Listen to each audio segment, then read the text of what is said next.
उत्तराखंड के इतिहास बताओ। अब उत्तराखंड के इतिहास को कैसे कवर करना पहले समझ लो। जब उत्तराखंड का इतिहास की बात करूंगा ना मैं, ऐसा हो सके मैं भारत का छोड़ दूंगा, ठीक है। अब यहाँ तुम्हारी बात लगाऊंगा मैं देखो तुम्हारे कितने फैक्ट याद पड़े हुए कितने नहीं। पहले समझ लो इस उत्तराखंड के इतिहास को कैसा कवर करने वाले। उत्तराखंड का जब इतिहास पढ़ोगे ना तो इसे ना इस तरह पढ़ेंगे हम ताकि मेंस भी कवर हो जाए, कनेक्टिविटी जोड़ते चलेंगे। समझ गए? 5-10 लाइन 20 लाइन वहाँ लिख तो सको, कम से कम मेंस में भी जाएगा, ठीक है। तो इसलिए आराम आराम से बड़े पढ़ने की कोशिश करेंगे और इतना ही पढ़ेंगे जितना हमारे काम का होगा। फालतू के रामायण पढ़ने से कोई फ़ायदा नहीं है, इसे पढ़ो इसे पढ़ो उसे नहीं। जो तुम्हारे पास नोट्स दे दिया गया है ना, उस नोट्स को सामने रख कर उसी के अंदर जो नोट्स और फैक्ट रखे हुए उन्हीं के आधार पर हम बहुत कुछ कर सकें। और इससे ज़्यादा किसी बच्चे के याद हो भी नहीं सकता। समझ में आया बात? यह अगर उसके बाद अगर किसी बच्चे के याद हो रहा है ना, मेरे हिसाब से तो टाइम ही पास कर रहा है, इतना की जरूरत नहीं है ना। तो कर रहा क्या बताओ? इतिहास का विद्वान थोड़ा ही बनना भाई तुझे। क्यों कह रहा है मेरे 2 कॉपी भर गई 8 कॉपी भर गई, जितना मैंने समझाया ना माना हो और जितना लिखवाया हुआ तुम यू दैट्स सफिशेंट बस यू सफिशेंट है। इसके अलावा कुछ पढ़ने की कोई जरूरत नहीं है। नोट्स है ना तुम्हारे पास बिल्कुल ठीक। और तो उसके बाद हम क्रम वाइज सिस्टमेटिकल तरीके से उसे याद करते हुए चलेंगे। बोर्ड पर भी लिखने की कोशिश करेंगे। पहले समझाते हैं इतिहास क्या हो और उत्तराखंड के इतिहास और भारत के इतिहास में क्या अंतर है, पहले से भी समझना बड़ा जरूरी होगा। ये सर नो ठीक। तो उत्तराखंड के इतिहास को बांट लेते हैं। इसका बड़ा बच्चे बड़ा खूब खाते हैं उत्तराखंड के इतिहास का। है कुछ नहीं, बड़े बहुत शालीनता से लेंगे, आराम आराम से लेंगे, बड़े प्यार के साथ बहुत आराम आराम से तुम समझने की कोशिश करेंगे है क्या। और चीज़ों को समझने की कोशिश करेंगे ना तो जुड़ी हुई रहेगी चीज़ें, ठीक। ज़्यादा फैक्चुअल। पहली बात तो समझ लो इतिहास क्या हो, पहले ये समझो इतिहास क्या हो, हिस्ट्री क्या हो इतिहास। तो इतिहास का मतलब पता क्या समझा जाए मार्केट में? इतिहास का मतलब समझा जाए तथ्य, और तथ्य मतलब फैक्ट। क्या समझा जा? फैक्ट। लेकिन मैं कहता हूँ नहीं, ये फैक्ट नहीं है बिल्कुल भी। आज ही छोड़ दो इस बात को, ठीक। जब मैं इतिहास पढ़ा हूँ तो इतिहास का मैंने पहले परिभाषा बता रखी, history is not collection of the fact. History is not collection of the fact, this is reality in the market, education market. This is a biggest myth in the world. पूरे वर्ल्ड में इतिहास का यही मतलब है। World का इतिहास पढ़ लो, पूरे संसार में सब बच्चे ये बात खूब खाते हैं कि वो पता क्या है, बस जो अच्छा पढ़ा लिखा इंसान हो उसे मतलब पता है इतिहास का क्या हो। इतिहास का मतलब वो हुआ ही नहीं जो तुम समझते हो।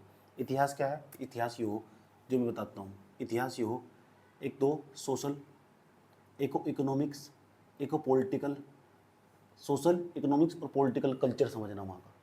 समझ, सामाजिक आर्थिक और राजनीतिक समझ हो सके उस क्षेत्र की जहाँ हमें बताया जा रहा। तो हिस्ट्री एक प्रकार का जुड़ाव हो, वहाँ के समाज को समझने में महत्वपूर्ण भूमिका निभा सके। अगर किसी भी इंसान के बारे में तुम्हें जानना ना, कोई भी इंसान होगा, तुम अगर मेरे भी बारे में जानना तो पहले चुपचाप जाओ और मेरा इतिहास निकाल के लेकर आओ, सब कुछ समझ में आएगा मेरे बारे में, ठीक। मान लो तुम्हें किसी भी स्थान के बारे में जानना तो पहले वहाँ का इतिहास पढ़ना ही पड़ेगा तुम्हें, समझ बात। तो फिर वहाँ के आज के समाज, वर्तमान समय के वहाँ के समाज को समझ सको तुम, वहाँ का पॉलिटिकल स्ट्रक्चर समझ सको तुम। राहुल गांधी का नाम सुना तुमने? राहुल गांधी प्रधानमंत्री बनने का सपना देख रहा है, उसका पीछे का उसका बैकग्राउंड निकालियो। राहुल गांधी अगर न कभी मतलब अगर वो कभी भी आईएएस का एग्जाम देता ना, या आईएएस का पीसीएस का एग्जाम देता तो पता क्या करता, मुख्यमंत्री भी उसके साथ जाता एग्जाम देने। इतने तो बड़े घर की फैमिली, तो उसकी मजबूरी थी राजनीति माना। क्यों? कारण क्या है? उसका इतिहास पता ना। वो इतिहास है ना उसके वर्तमान को प्रभावित कर रहा है। जो हमारा प्रेजेंट है ना, जो हमारा पास्ट, वो हमारे फ्यूचर को प्रभावित करे। हमारा पास्ट हमारे फ्यूचर को प्रभावित करे, ठीक है। अगर प्रेजेंट में तुम मेहनत नहीं करोगे तो तुम्हारा फ्यूचर प्रभावित होगा। यह बात मैंने कई बार बताई तुम्हें, सही। अगर आज तुम मेहनत नहीं कर रहे हो ना, पढ़े हो, सो रहे हो, मेहनत नहीं करना तुम, सही बात है, आलस दिखा रहे हो तुम, तो ये समझ जाओ तुम्हारे फ्यूचर को प्रभावित करेगा।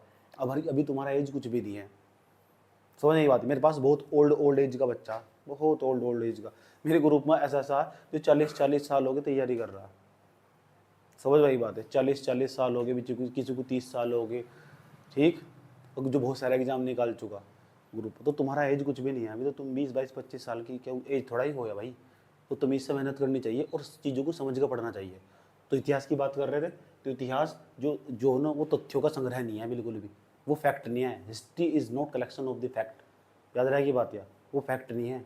वो ना हिस्ट्री, इतिहास उसको क्या हुआ जो हमारी उस समय के समाज के प्रति समझ बढ़ाता हो, उस हम इतिहास कहते हैं। वहाँ का तो हमें पॉलिटिकल स्ट्रक्चर समझाता हो, वहाँ का हमें कल्चर समझने में मदद करता हो, उस चीज़ को हम इतिहास कहते हैं। समझ में आई बात? क्या हो इतिहास बताइए करे।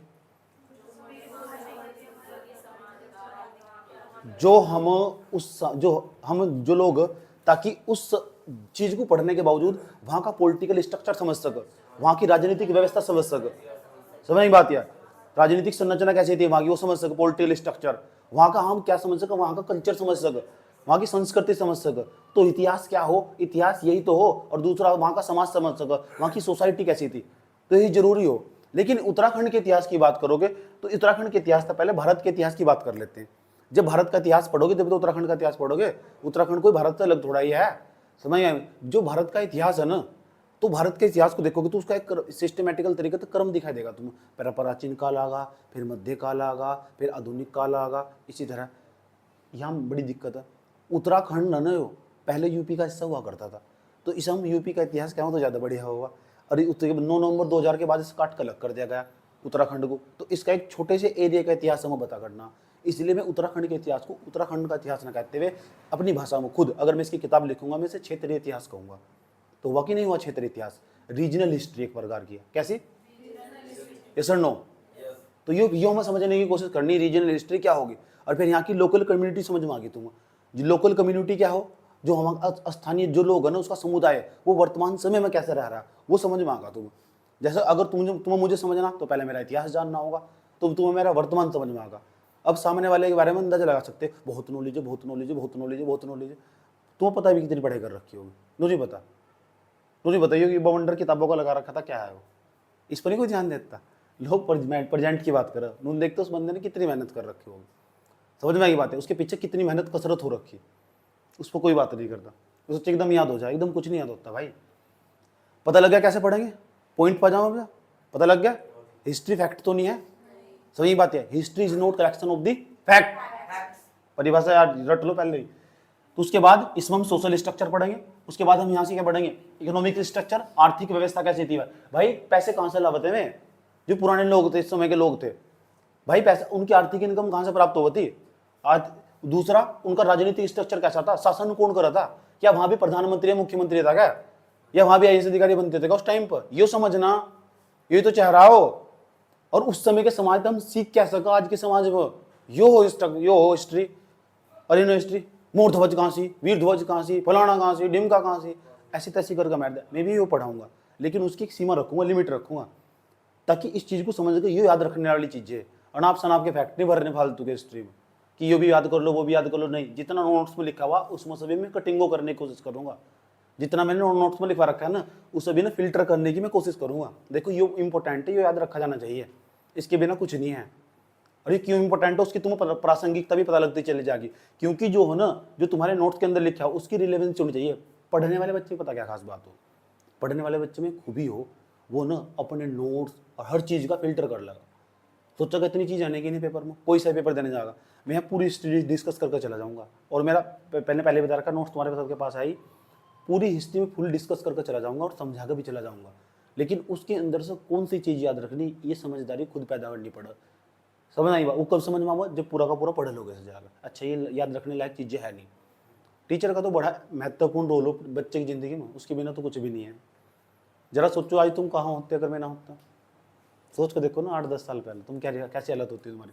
अगर तुम्हें समझना ना, अपने आसपास के बच्चों को देखो, उनका लेवल क्या है, फिर अपना लेवल खुद ही समझ में आ जाएगा। समझ गए वे क्या कर रहे हैं, समझ गए। तो अपने आप को भी अफसोस नहीं बनाना चाहिए, ये सोचो हम ना ठीक ठाक लेवल पर ठीक जगह आए हुए और बहुत अच्छी जगह बैठे हुए और बहुत अच्छी तैयारी कर रहे हैं। समझ गए। चले चलो अब चलते हैं उत्तराखंड के इतिहास पर। आओ भाई उत्तराखंड के इतिहास को बांट लेते हैं, इसे हटा देते हैं यहाँ से।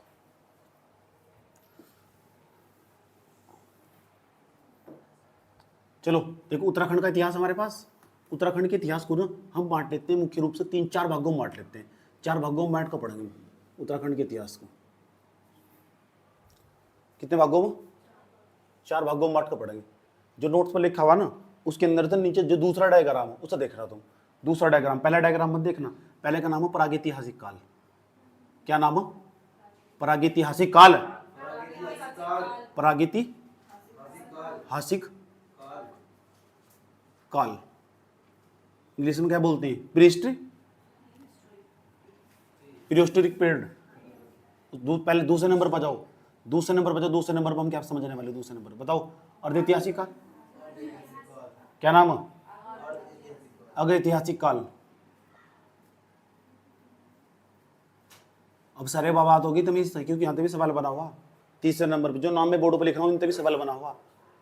तीसरे नंबर पर आ जाओ भाई, क्या नाम है? ऐतिहासिक काल।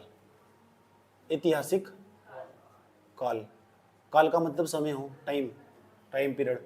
चौथे नंबर पर जाओ, चौथे नंबर पर बताओ, चौथे नंबर का क्या होगा? आधुनिक काल, मॉडर्न हिस्ट्री, आधुनिक काल या आधुनिक हिस्ट्री कह दो। तो उत्तराखंड के इतिहास को 3 भागों में बांटकर पढ़ने वाले हम। पहले नंबर पर प्रागैतिहासिक काल, अगैतिहासिक काल और उसके बाद ऐतिहासिक काल और आधुनिक काल। इसे क्या बोलते हैं? Pre historical. इसे क्या बोलते हैं? हाफ हिस्टोरिकल बोल दो। इसे क्या बोलते हैं? ये तो हिस्टोरिकल होगा पूरा का पूरा, और ये क्या होगा? Modern historical period. याद रहिए बात है, ठीक। उसके बाद जब हम प्रागैतिहासिक काल को पढ़ने वाले, पहली बात तो ये समझना चाहिए, इतिहास तो तुम्हें पता लग चुका है, इतिहास किस लिए बनाया गया वो मैंने तुम्हारी परिभाषा में ही, तुम्हारी जो थिंकिंग है ना वो डेवलप करने की कोशिश करी कि इतिहास एक फैक्ट नहीं है, इस चीज़ को साइड में निकाल दो, ठीक। और तो समझने के लिए धीरे धीरे धीरे आज ही हम प्राचीन इतिहास को खत्म करने की पूरी तरह कोशिश करेंगे, ये हमारा काम होगा। पहले समझ, पहले नंबर पर जो प्रागैतिहासिक काल है, इस चीज़ को हम प्रागैतिहासिक काल किस चीज़ को कहते हैं, अग ऐतिहासिक काल किस चीज़ को कहते हैं और ऐतिहासिक काल किस चीज़ को कहते हैं, उस पर बाद में बात करेंगे। पहले इन 3 चीज़ों पर बात कर लेते हैं, उनकी छोटी छोटी परिभाषा समझ लेते हैं। पहले प्रागैतिहासिक काल किसे कहते हैं, अग ऐतिहासिक काल किसे कहते हैं और ऐतिहासिक काल किसे कहते हैं। और यही बात हम जब भारत का इतिहास पढ़ते हैं तो वहाँ भी इसी बात को पढ़ते हैं, प्रागैतिहासिक काल किसे कहते हैं। बताए प्रागैतिहासिक काल क्या हो, मोटे मोटे तौर पर जानकारी होनी चाहिए, पूरा भारत का इतिहास पढ़ रखा मैंने, बता।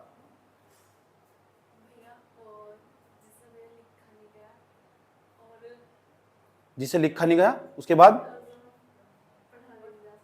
पढ़ा भी नहीं जा सकता। तू बताए क्या हो प्रागैतिहासिक काल? इसके अब तक कोई लिखित साक्ष्य नहीं प्राप्त है, इसके कोई लिखित साक्ष्य प्राप्त नहीं है, क्योंकि इतिहास का क्रम हो ना, पहले ये राजा आया, फिर ये राजा आया, फिर ये राजा आया। लिख तो रखा होगा, कोई पुस्तक तो होगी, यहाँ नहीं कोई पुस्तक है। वो इतिहास जिसे कभी आज तक सुनिश्चित तरीके से, सुव्यवस्थित तरीके से, सिस्टमेटिकल तरीके से एक किताब और ग्रंथ के अंदर नहीं पिरो गया हो। समझ में ये बात यार? जहां से हमें जानकारी मिली हो, तो जानकारी मिलने का जो स्रोत होगा, स्रोत का मतलब सोर्स होगा, वो हमें सिक्कों तो कोइंस से जानकारी मिल रही है हमें। सही बात है। उत्खनन जो सामग्री है हमारी, जो माइनिंग करते हैं ना, खनन करते हैं, ठीक है, उत्खनन करते हैं, उससे जानकारी जो जुटाते हैं, उसका क्या क्या मिलते हैं? सिक्के मिलते हैं, पत्थर मिलते हैं, चित्र मिलते हैं, उनसे जानकारी जुटाते हैं, उस हम प्रागैतिहासिक काल कहते हैं। अच्छा, ये इस राजा से संबंधित रहा होगा, अच्छा ये सिक्का इसने चलाया होगा, अच्छा ये तांबे की मुद्रा यहाँ तो मिल रही, अच्छा ऐसे करके जानकारी जुटाते हैं। लेकिन कभी भी हमें यहाँ ऐसा पता लग चुका है इतिहास क्या है, प्रागैतिहासिक काल, उसमें कोई भी लिखित साक्ष्य प्राप्त नहीं होने का। क्या? लिखित साक्ष्य प्राप्त नहीं, लिखित साक्ष्य प्राप्त नहीं, प्राप्त नहीं, इतना ही लिखना, याद रहेगी बात यार। नोट्स में लिख लेना, जिसके पास नोट्स नहीं है, लिखित साक्ष्य प्राप्त, नोट्स में लिखा तो नहीं इस बात को, ठीक है, लिख देना, लिखित साक्ष्य प्राप्त नहीं। और सुन लो, ध्यान लगाएगा, सुन लो, जो जानकारी मिली ना, यहाँ भी जो जानकारी मिली, जहाँ जो जानकारी मिली, इस भारत में भी तो हमने सही पढ़ा, यहाँ जो जानकारी मिलेगी ना, वह सारी ना पुरातात्विक स्रोतों से जानकारी प्राप्त होगी। ये सर पुरातात्विक स्रोत क्या हो?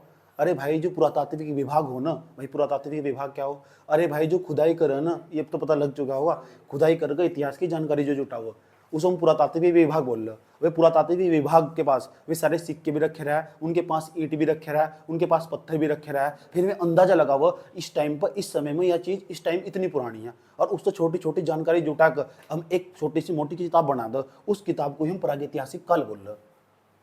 समझ के बात क्या कहने की कोशिश करी जा रही, ये हो प्रागैतिहासिक काल, ठीक। तो जानकारी यहाँ पुरातात्विक स्रोत में, जानकारी का स्रोत क्या है? जानकारी का स्रोत ये पूछा जा सकता है, पुरातात्विक स्रोत, पुरातात्विक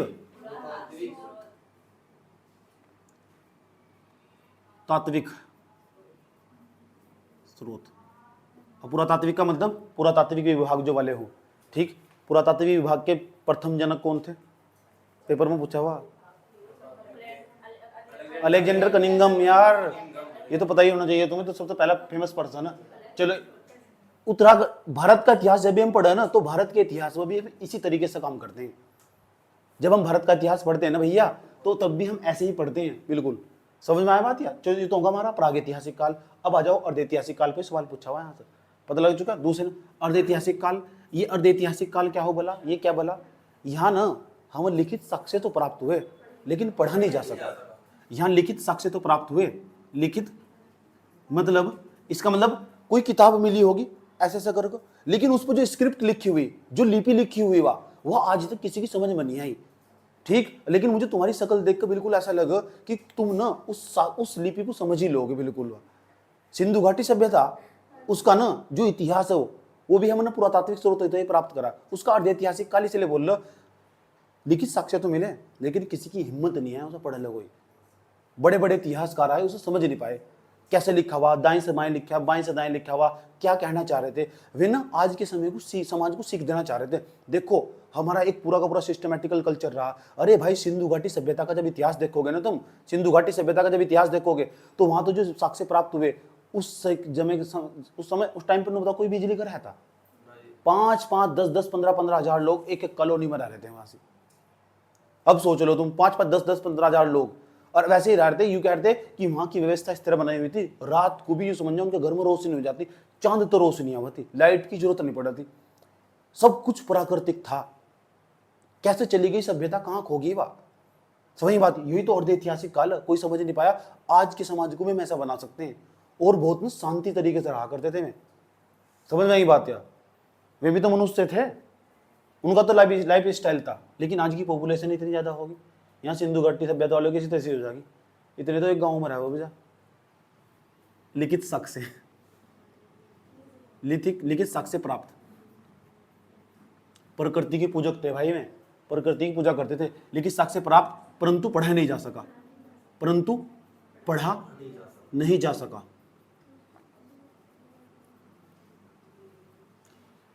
याद रहा ये बात यार? ठीक, अच्छा। लिखित साक्ष्य तो प्राप्त है लेकिन पढ़ा नहीं जा सका, अर्ध ऐतिहासिक काल का ये मतलब हो। अच्छा जी सर, ऐतिहासिक काल का क्या मतलब हो? लिखित साक्ष्य भी प्राप्त है और पढ़ा भी जा सका। यहां से ओरिजिनल इतिहास स्टार्ट हो, यहां से, और यहां से जो पेपर में सवाल पूछेगा आज तक जितने सवाल पूछे जाएंगे भैया, यहां से भी और यहां से भी, तो जरा अंदाजा लगा देना सारे लोकेशन वाले सवाल हो गए। लोकेशन मतलब स्थान वाले, फलाना स्थान कहां से स्थित है, ढिम का स्थान कहां से स्थित है, अमुक स्थान कहां से स्थित है, ये वाला प्लेस कहां से है, ऐसे ही सवाल पूछेंगे। प्रश्न पेपर उठा के देख लो, आज तक जितने प्रश्न पेपर आए, एक दो सवाल जो फैक्ट पूछा वो सारा मैं बता के चलूंगा तुम्हें। असली इतिहास यहां से स्टार्ट होगा। यस और नो? लिखित साक्ष्य प्राप्त, लिखित साक्ष्य यानी यहां का जो इतिहास है, लिखित साक्ष्य, लिखित साक्ष्य प्राप्त, लिखित साक्ष्य प्राप्त और पढ़ा भी जा सका है, और पढ़ा भी जा सका है। बात समझ में आई? कोई दिक्कत? अब हम क्या कर लेते हैं, प्रागैतिहासिक काल, अर्धऐतिहासिक काल और ऐतिहासिक काल। ऐतिहासिक काल को बांट लेते हैं, कितने भागों में ऐतिहासिक काल में? ऐतिहासिक काल को बांट लेते हैं, ऐतिहासिक काल को बांट कर तब इसे पढ़ने की कोशिश करते हैं, इसका डिवाइडेशन कर लेते हैं। समझ बात है? अब इससे डिवाइड करेंगे तो ऐतिहासिक काल को जब हम बांट लेंगे तो बांटने के बावजूद देखो इसे कितने भागों में बांटेंगे, बताओ कितने भागों में बांटेंगे? 3 भागों में बांटेंगे। पहले नंबर पर प्राचीन काल। प्राचीन काल, तो बताओ प्राचीन काल का जो इतिहास होगा, यहाँ प्राचीन काल का जो इतिहास होगा उसे पढ़ा जा चुका होगा, पढ़ा तो जा सका होगा सर, प्राचीन काल। और दूसरे नंबर पर मध्यकाल, मध्यकाल, और तीसरे नंबर पर आधुनिक काल।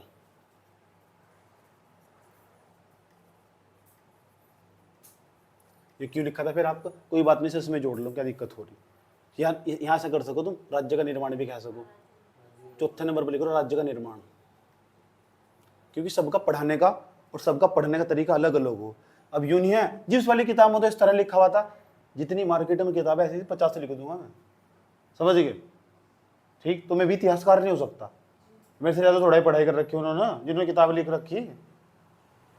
आधे देख के नहीं कहने का जी तो किताब में तो लिखा था, भाई स्क्रीन शॉट खींच के भेज देंगे मुझे, ऐसी ऐसी 100 किताब लिखूंगा बैठ कर, तो टाइम नहीं है मेरे पास, तो हम इतिहासकार नहीं हो सकते। क्यों? उन्होंने पढ़ाई नहीं कर रखी, या भी ज्यादा पढ़े लिखे जाएंगे, तुम किताब उठा कर पढ़ रहे यार।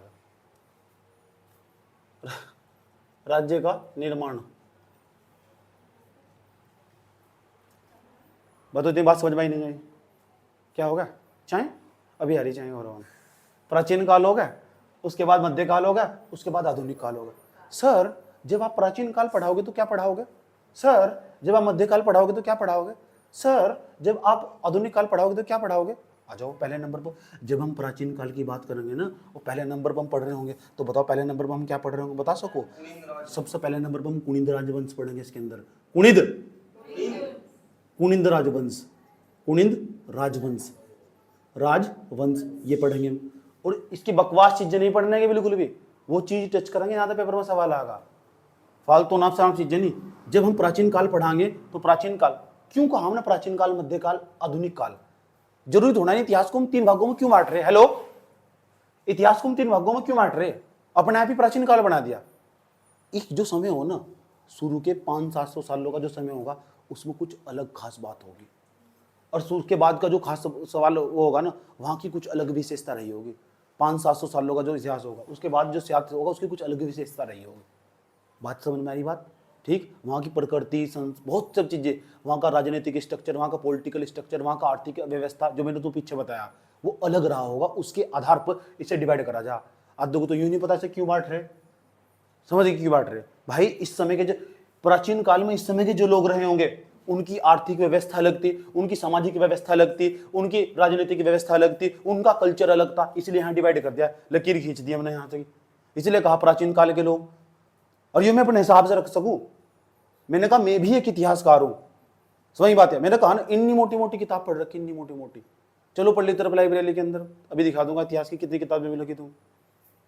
ये मध्यकाल होगा, ये आधुनिक काल होगा। अभी थोड़ा ही है, मार्केट में 2 किताबों के आधार पर ठाके बता दे, ये सब बकवास है, वे फैक्चुअल डाटा इन्फॉर्मेशन है, उसे पढ़ के तुम कभी भी मेंस नहीं लिख सकते, कभी भी जिंदगी में। एक बता दो जो लिख देगा जाकर, और एक क्वेश्चन लिखना भारी पड़ जाएगा, एक सिंगल क्वेश्चन, और इसे पढ़ के तुम 10 लाइन निकाल दोगे भी, जो मैं पढ़ाऊँ कम से कम 10 लाइन आराम से। अच्छा ऐसा स्टार्ट हुआ था, अच्छा ये इतिहास हो, उन्हें इतिहास की परिभाषा नहीं पता, जो उत्तराखंड का इतिहास पढ़े बैठे उन्हें इतिहास की परिभाषा नहीं पता, समझ गए? और मैं वो भी करें, मैं अपना लेवल संकीर्ण कर रहा हूँ पर एक थोड़ा सा, नहीं तो इस तभी ऊपर का लेवल का जो मेरे पास है पूरा का पूरा। बैठो कभी मेंस में, तुम प्री निकाल कहो और मेंस में बैठो यहाँ से, फिर बताऊंगा तुम क्या हो, इसलिए कह रहा तमीज से दिखाओ, पेपर करके बैठो जरा, समझ में आए बात है? मेंस में इतने नंबर नहीं, इतने नंबर लेगा होगे, समझ में आया नहीं बात? उसमें मजा भी आओ ना, लेकिन थोड़ा माइंड खुलो उसमें यार। कुनिंद राजवंश आ जाओ, कुनिंद राजवंश इसम करतरपुर राज्य भी क्या होगा। दूसरे नंबर पढ़ेंगे पौरव वंशम, पौरव राजवंश, पौरव राजवंश, राजवंश। तीसरे नंबर पर जाओ, तीसरे नंबर पर जो हम पढ़ेंगे ना इसके अंदर, बताओ कि तीसरे नंबर पर क्या पढ़ेंगे? कार्तिकेयपुर, क्या नाम है? कार्तिकेयपुर राजवंश, राजवंश ये पढ़ेंगे हम, कार्तिकेयपुर राजवंश। अब आ जाओ इसके अंदर भी आ जाओ, इसके अंदर हम क्या पढ़ने वाले, फटाफट बताओ, इसके अंदर कौन कौन सी चीजें पढ़ने वाले? पहले नंबर पर क्या पढ़ेंगे मध्यकाल में? कत्यूरी, कत्यूरी राजवंश, कत्यूरी राजवंश नोट्स पर सब लिखा हुआ। दूसरे नंबर पर क्या पढ़ेंगे? कुमाऊं का, जब हम पढ़ रहे होंगे सब समझ में आ रहा होगा। कुनिंद राजवंश क्या हो, पौरव राजवंश क्या हो, कार्तिकेयपुर राजवंश हो। बच्चों की समझ के लिए पहले ही डाटा रख दिया गया, यहां से भी सवाल बन जा कि कौन सा वंश पहला आया, कुनिंद पहला है, पौरव पहला है, कार्तिकेयपुर राजवंश पहला आया, कत्यूरी पहला आया। तो यहां से भी इस डायग्राम से भी सवाल बन जा, इसे बच्चों के सामने। तू दूसरे नंबर पर बताओ क्या है दूसरे नंबर पर? कुमाऊं का, कुमाऊं का चंद राज वंश। तीसरे नंबर पर बताओ? गढ़वाल का परमार वंश। अच्छा, आधुनिक काल में बताओ क्या पढ़ेंगे पहले नंबर पर? एक तो यहां पढ़ेंगे गोरखा प्रशासन, गोरखा प्रशासन जो 1790 के आसपास आ जाएंगे, गोरखा प्रशासन। फिर दूसरे नंबर पर अंग्रेजी शासन। तीसरे नंबर बताओ क्या पढ़ेंगे? जन आंदोलन। उत्तराखंड की जनता पागल होगी और इन्होंने जबरदस्त तरीके से मांग उठानी स्टार्ट कर दी, उत्तराखंड चाहिए ही चाहिए। सही बात यह, परेशान कर दिया उन्होंने मायावती को भी, परेशान कर दिया मुलायम सिंह को, जो सरकार थी उनकी। बात करेंगे अच्छे तरीके से, ठीक। यहाँ जन आंदोलन है ना, जन आंदोलन। उसके बाद क्या है? अब देखो यहाँ के उत्तराखंड के कुछ लोगों ने ना, जब आजादी के लिए मांग उठाई जा रही थी, भारत के देशों को, भारत देश है ना जो, इसे आज़ाद करवाया जा सके, इसकी मांग उठाई जा रही थी। तो यहाँ के बहुत सारे लोग थे उत्तराखंड के जिन्होंने अपना योगदान दिया था, उनका भी नाम पूछो भाई। भारत आज़ाद हुआ 15 अगस्त 1947 को। इधर तो महात्मा गांधी साइड में लगे हुए थे, तो महात्मा गांधी के साथ उठकर कौन आया था, वो जो उत्तराखंड था और महात्मा गांधी के साथ साथ चल दिया, उनका नाम भी फेमस और पॉपुलर होगा। किसी बड़े व्यक्ति के साथ अगर तुम्हारा नाम जुड़ जाए तो तुम भी फेमस और पॉपुलर हो जाओ। समझ नहीं बात है? इस तरह दो उत्तराखंड के व्यक्ति पॉपुलर हुए। सब क्या नाम है बताओ चौथे नंबर पर? स्वतंत्रता आंदोलन, आजादी के लिए जो आंदोलन चलाया गया। बात बताओ समझ में नहीं आई है? कोई प्रॉब्लम? ये डायग्राम समझ में आया नहीं आया? और भी कुछ है इसके बाद? बस खेल खत्म? यही तो उत्तराखंड का इतिहास आज ही खत्म होगा। अच्छा सर मुझे नहीं पढ़ना, सब क्या करो आज ही बंद कर दो सर, यूट्यूब पढ़ाओ, जान लो उत्तराखंड का प्रागैतिहासिक काल। सही बात है, किसी ने आधा वीडियो बना रखा, उसका वीडियो जाकर देख लो। जरूरी थोड़ा ही ना तुम मेरा वीडियो जाकर देखो, लेकिन मैं क्या करूंगा, मैं तो थोड़ा 5 दिन लूंगा, 4-5 दिन डिटेल से समझाऊंगा, उसके बाद बेंच भी लिख दोगे। उसके बाद ही अर्ध ऐतिहासिक काल होगा, अर्ध ऐतिहासिक काल यूट्यूब पठाओ, जान लो, उसकी एक वीडियो देखिए हो जाएगा। ऐतिहासिक काल जहां साक्ष्य प्राप्त हुए, प्राचीन काल में जाओगे, प्राचीन काल के नहीं 3 चैप्टर पढ़े हो जाएगा, कुनिंद राजवंश और दूसरा क्या पूर्व राजवंश, कार्तिक के पूर्व राजवंश। किसी का एक शॉर्ट वीडियो देखे हो जाएगा, जिन्हें 1 घंटे का वीडियो बना रखा होगा, और उसका नोट्स बना लो, हटाओ खेल का तब इसका उत्तराखंड के प्राचीन काल के इतिहास का। मैं यही पढ़ाऊंगा आज, मैं आज यही पढ़ाऊंगा। और जिसके पास मेरा नोट्स, चुपचाप मेरे पास नोट्स रखो और तुम्हें टिक टिक मारते चले जाओ, झंझट ही खत्म। क्या किसी का नोट्स बनाना? मध्यकाल कत्तूरी राजवंश होगा, कुमाऊं का राजवंश होगा, गढ़वाल का परमार वंश होगा। जिसके पास टाइम कम है ना, ठीक, उठाओ इसका एक शॉर्ट वीडियो देख लो जाकर किसी का भी, और उसके MCQ लगा लो जाकर, खेल खत्म इसका। भाई 1 घंटे का काम ही होगा, 1-1.5 घंटा काम ही होगा, 2 घंटे का, 2 का होगा, 2 का होगा, 2 और 2 4 और 2 6 घंटे का काम हो इतिहास। उसका रायता बना रखा है ना उन्होंने। सोचो ना, बैठते, पहली बात तो बैठता नहीं ना बच्चा, बैठता नहीं, बड़ा हरामी बच्चा, उसे आदत ही नहीं है बैठने की किताब पर। नौकरी सबको चाहिए, किताब पर नहीं बैठना। और फोन पर 6 स्टेटस लगा, हैप्पी बर्थडे सबका मनाऊंगा, उसका भी मनाऊंगा, ढूंढ का जिसका नहीं है वहां तो लेगा, उसका फोटो भी खींच के लेगा आगा, उसको सर्च करने में आधा घंटा लगा देगा। आधा घंटा क्या करेगा, इतिहास के बारे में सर्च करने में नहीं लगाने का। सही बात है, अपने फोटो को फिल्टर करने में पूरा 1.5 घंटा गुजार देगा, लेकिन इतिहास को नहीं सर्च करने का। और नौकरी सबको चाहिए। सही बात है, इंस्टाग्राम पर 6 आईडी बना रखी और सबका बर्थडे विश करना है ना। सही बात है, एक स्टेटस ढूंढने में ना, अपनी फीलिंग को शेयर करने के लिए एक स्टेटस ढूंढने में 2 घंटे बिताएंगे बच्चे, लेकिन नहीं, इतिहास नहीं पढ़ने के। कत्तूरी राजवंश सच्चाई है, कड़वी सच्चाई इधर देख लो। कुमाऊं का राजवंश, तुम्हारे जमाने में हम भी ऐसे ही रहे होंगे, हम भी तो ऐसे ही थे। उसके बाद गढ़वाल का परमार वंश, गोरखा का प्रशासन, अंग्रेजी शासन हुआ, जन आंदोलन हुआ, स्वतंत्रता आंदोलन हुआ। इतनी बात बताओ समझ में नहीं आई? फिर स्टार्ट करूं? ठीक, इसमें से क्या चीजें तुमने अपने नोट्स में नहीं लिख रखी? यो नहीं लिख रखी, यो नहीं लिख रखी, बाकी सब लिख रखा है, नोट कर लो सभी। जो नहीं लिख रखा जल्दी फटाफट उसे भी नोट करो। नोट चलो भाई जाओ। अब हम ये समझने वाले, देख लो, प्रागैतिहासिक काल, इसे खत्म करना मुझे भी। ठीक, प्रागैतिहासिक काल खत्म करना, और यहाँ तक एक सवाल पक्का पूछेगा 100%, और सब चीज़ नोट्स में लिख के भी, कुछ भी चीज़ पढ़ने की जरूरत नहीं है। पढ़ने की नहीं मतलब लिखने की जरूरत नहीं है, कभी पढ़ना ही छोड़ दो। तो प्रागैतिहासिक काल में जाऊं, आ जाए। पहले नंबर पर प्रागैतिहासिक काल जब पढ़ेंगे भैया, तो पहले नंबर पर जब प्रागैतिहासिक काल पढ़ने वाले होंगे, उसमें पहले नंबर पर आ रहा है लाखू गुफा। कौन सी गुफा? इस तो बहुत सवाल पूछे जा, लाखू गुफा तक ये भी समझना, लाखू गुफा क्या कहना क्या चाह रही। पहला क्वेश्चन, सबसे इंपॉर्टेंट क्वेश्चन है जो बार बार पूछा जावा, पहले नु बताओ लाखू गुफा है कहां सी? अल्मोड़ा के अंदर,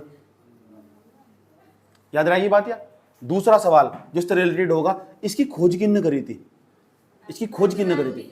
इसके खोज करता कौन है? खोज करता, बड़ी इंपॉर्टेंट सवाल है, पूछा जा बार बार। Yo doctor MP Joshi, doctor MP, चलो बहुत अच्छी बात है। इसकी खोज जब करी गई थी, और कौन से सन में करी गई थी? 1963 में। वेरी गुड, शाबाश, 1963 में इसकी खोज करी गई थी। जरा एक बात बताओ, इतना ही नहीं, जो अल्मोड़ा के अंदर लाखू गुफा स्थित है, भाई यहाँ तो कुछ मिला तो ही होगा। कुछ तो मिला होगा, जरा तुम बता सकते हो यहाँ तक क्या मिला हुआ? इस ये बात छोड़ो, पहले नु बताओ ये लाखों गुफा है कौन सी नदी के तट पर स्थित है? ये नदी बार बार पूछी जाओ, सुयाल नदी, सुवानी सुयाल, सुयाल नदी, सुयाल नदी के तट पर स्थित है। अच्छा सर और कुछ बताओ ना, और कुछ बात क्या है भाई? यहाँ तो मिला कुछ, जो मिला है वो बड़ा इंपॉर्टेंट है। यहाँ मिला क्या? एक तो पशु हुए हमारे, क्या हुआ? पशु, और मानव हुआ, मानव, मानव उसके रंगीन चित्र प्राप्त हुए, उसके रंगीन चित्र प्राप्त हुए। इसका क्या मतलब हुआ? इसका मतलब हुआ उस समय का जो मानव था ना, जो पुराना जो मानव था, जो गुफाओं में रहा करता था, जो हमारे उत्तराखंड के अंदर अल्मोड़ा के अंदर गुफा बनी हुई, लाखों गुफा, उस चित्रकारिता की जानकारी थी। कहाँ की जानकारी थी? आने वाले भविष्य में सवाल पूछेगा, बताओ प्राचीन काल में मनुष्य को चित्रकारिता की जानकारी थी? हाँ थी। सही बात है। और कहां से मिले साक्ष्य? कहां से मिले? लाखों गुफा के अंदर, अल्मोड़ा के अंदर से मिले हुए। डॉक्टर एमपी जोशी ने सन 1963 में यह बात सिद्ध करके दिखा दी। यस और नो? जाओ कभी सुयाल नदी के तट पर, लाखों गुफा के अंदर जाओ और देखो वहां कैसे चित्र बने हुए, पशु और मानव दोनों का चित्र बना रखा। यस और नो? और बताओ इससे संबंधित कुछ इंपॉर्टेंट बात हो, लाखों गुफा संबंधित बताओ, है कोई इंपॉर्टेंट बात इससे? ठीक, हाँ, लाखों गुफा से संबंधित जो ऐसे ही चित्र, जो सेल चित्र का मतलब जो पत्थर बने चित्र, पत्थर पर जो चित्रकारिता हो रखी है, ऐसे ही सेल चित्र पता कहां से प्राप्त हुए? ऐसे ही सेल चित्र प्राप्त हुए भैया, कहां से? भीमबेटका तक, एमपी से भीमबेटका। अच्छा जब आप यहाँ आ ही गए भेटका, तो भीमबेटका, पहले बताओ भीमबेटका कौन से जिले में पड़ो? मध्य प्रदेश में।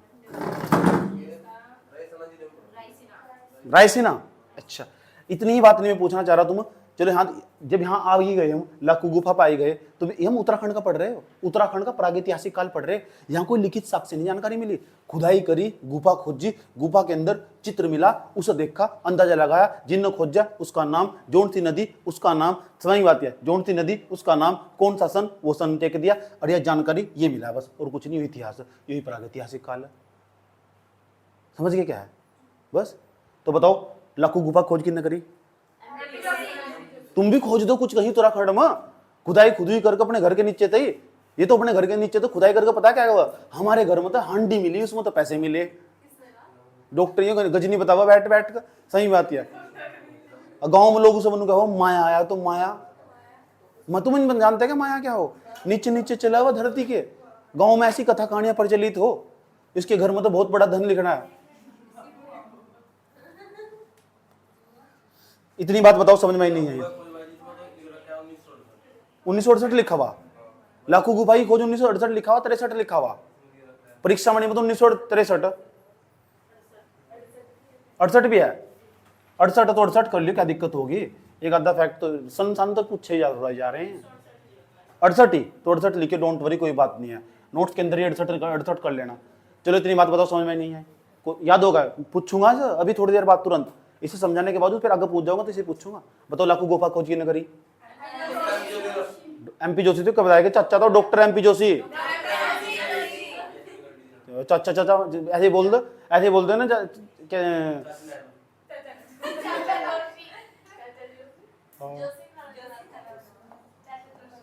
चाचा चंद्रपाल बोल दो, क्या दिक्कत हो रही है? याद रखिए बात यार। नेक्स्ट देखिए, हटा रहा हूं मैं, बहुत सारे सवाल पूछूंगा इसमें। उतार ले, क्या दिक्कत होगी?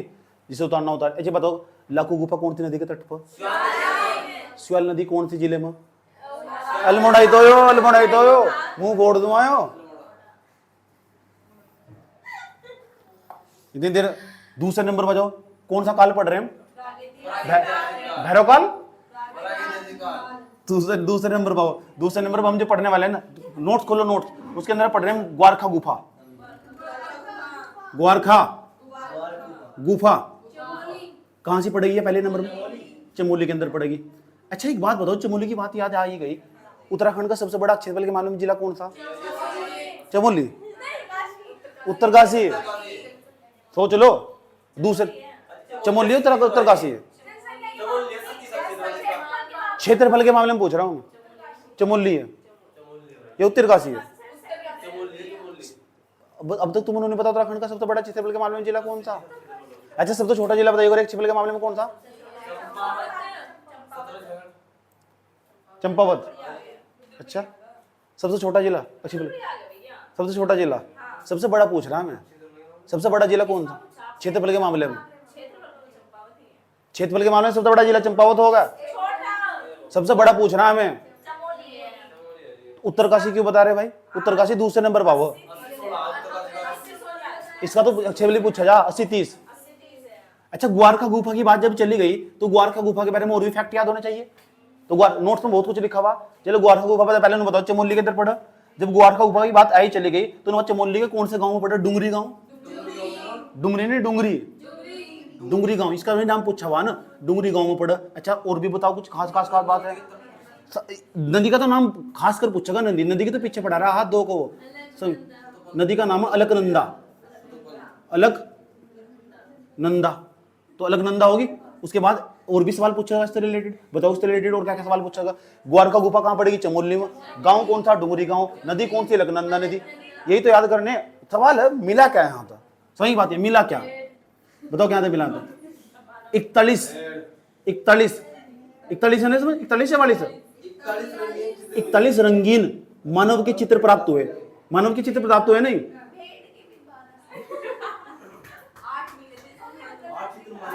41 रंगीन चित्र प्राप्त हुए, रंगीन चित्र प्राप्त हुए। और इसमें ना जो 8 कहां के बताओ? 8 मानव के हो गए। क्यों होगा?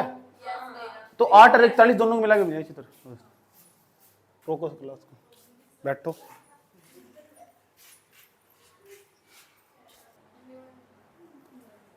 ग्वारखा गुफा चमोली में, गांव डुंगरी, दौलतपुर डुंगरी, नदी अलकनंदा। 41 रंगीन चित्र प्राप्त हुए, 8 मानव के चित्र प्राप्त हुए। यहाँ से पूछा जाएगा सारा यो। और बताओ यहाँ तक भेड़ बकरियों कितने चित्र मिले? यहाँ तक 41 रंगीन चित्र मिले यहाँ तक, 12 सिंगा के। अच्छा, 8 मानव चित्र है समझ, और भेड़ के और 12 सिंगा के। अच्छा, कुछ कहना चाह रहे हैं? हाँ कहना चाह रहे। और 41 में तो 8 मानव के।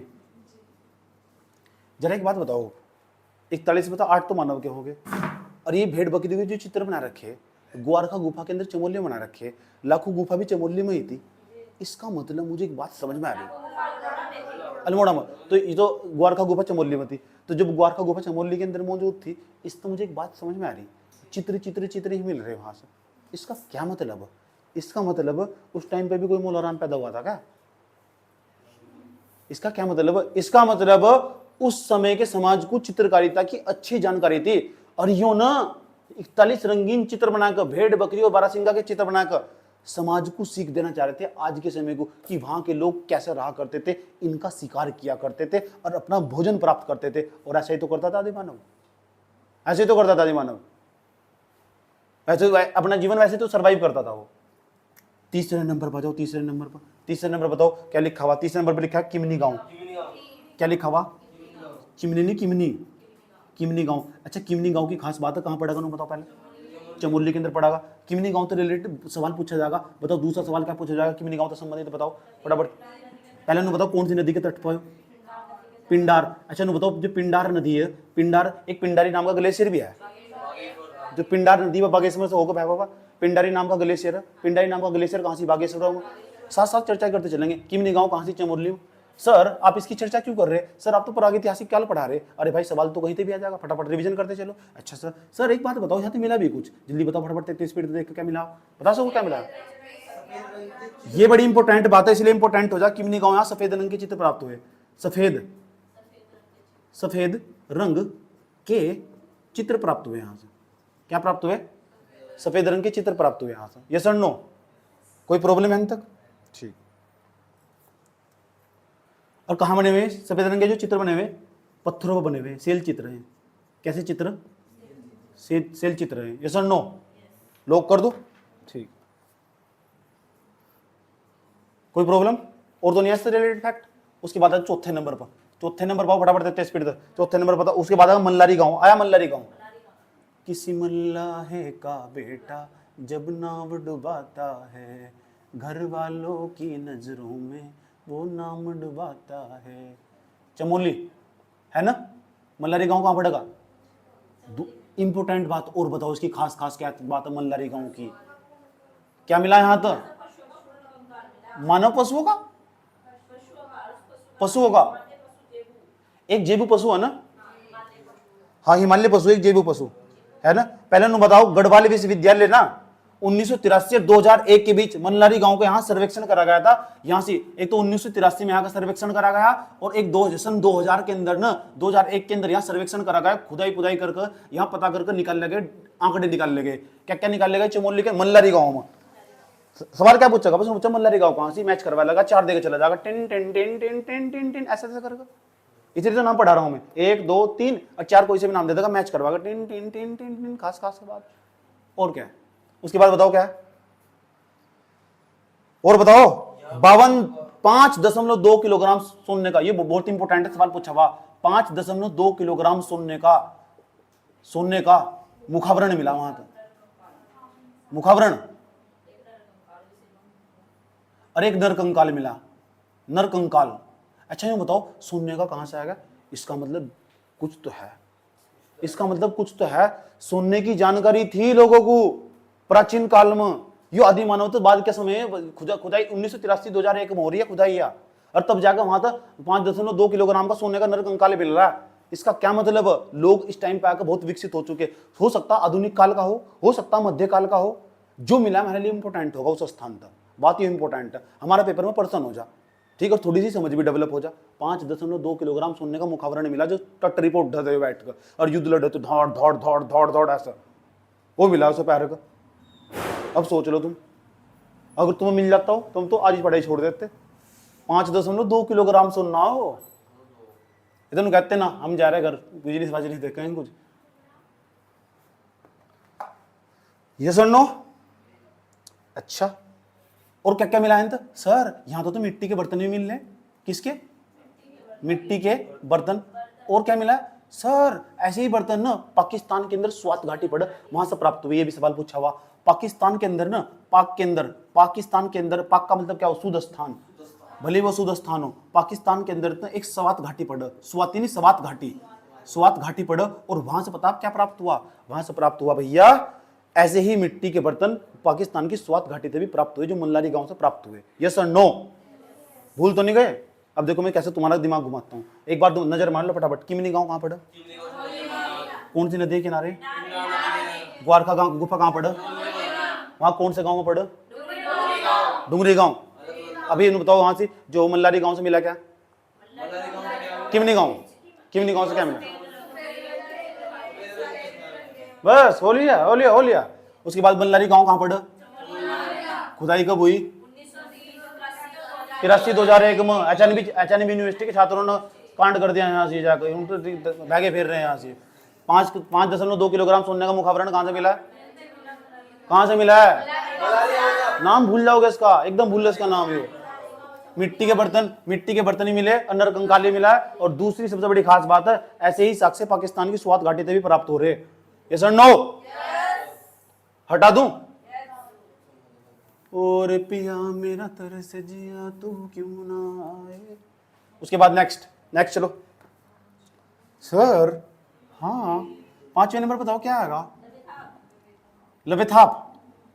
अच्छा कुछ खास बात लवेथाप की? पहली बात तो बताओ क्या है लवेथाप? अल्मोड़ा के अंदर। अच्छा जी, है क्या इसमें? पहले नंबर पर यहां ना जो एक तो मानव, ठीक, और मानव को ना क्या दिखाया गया? मानव को शिकार करते दिखाया, शिकार करते हुए, मानव को शिकार करते हुए दिखाया गया, शिकार करते हुए दिखाया गया। और नृत्य करते हुए दिखाया गया क्या? है ना, नृत्य करते हुए दिखाया गया, नृत्य करते हुए दिखाया गया। अच्छा ये सवाल पूछा गया कि पहले उन्होंने पूछा लवेथाप कहां पड़ा? इतना भी बड़ा इंपॉर्टेंट हो जा। यूकेपीएससी से भी इतना ही पूछा लवेथाप कहां से? अल्मोड़ा में मैचिंग करवाओ सिर्फ। समझ बात या? कहां तक मानव के शिकार करते हुए साक्ष्य प्राप्त हुए? लवेथाप से। लवेथाप कहां पड़ा? अल्मोड़ा में। किमिनी गांव कहां पड़ा? ग्वारखा गुफा कहां पड़ा? लाखों गुफा कहां पड़ा? चमोली। एक तो चमोली होगा, एक अल्मोड़ा होगा। चमोली तो दो चीजें मिली। अगर तुक्का भी मानना हो, चमोली अल्मोड़ा, चमोली अल्मोड़ा। समझ गए ना? Common sense. कौन सा सेंस है? अच्छा यहाँ तो एक बात पता लग रही, यानी पुराने जो मानव थे ज्यादातर क्या तो चमोली में बसे आ गए, अल्मोड़ा में बसे। तुक्का भी मारना हो तो समझ की बात है, बजा तो तुक्के नहीं मारा करते, बर्बाद हो जाओ। अच्छा चमोली गढ़वाला पड़ा कुआं, गढ़वाला, अल्मोड़ा, कुआं, सही है। मेरी फ्रेंड है एक अल्मोड़ा में रहो, तो बताओ कुआं में रहो चमोली में रहो, उसमें रहो गढ़वाल में, कुआं में रहो, नुकारा कुआं में रहेगी, लाकू गुफा के अंदर रहेगी। लाकू गुफा कहाँ पड़े? यस और नो?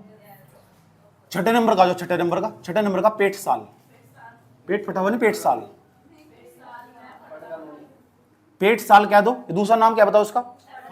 नहीं दूसरा नाम नहीं है इसका, अलग है एक स्थानीय, फड़ कानूनी, फड़ कानोली, फड़ कानोली हो गया। अच्छा एक तो पेट साल हो गया, एक फड़ कानोली हो गया। अच्छा सर इंपोर्टेंट बात क्या है?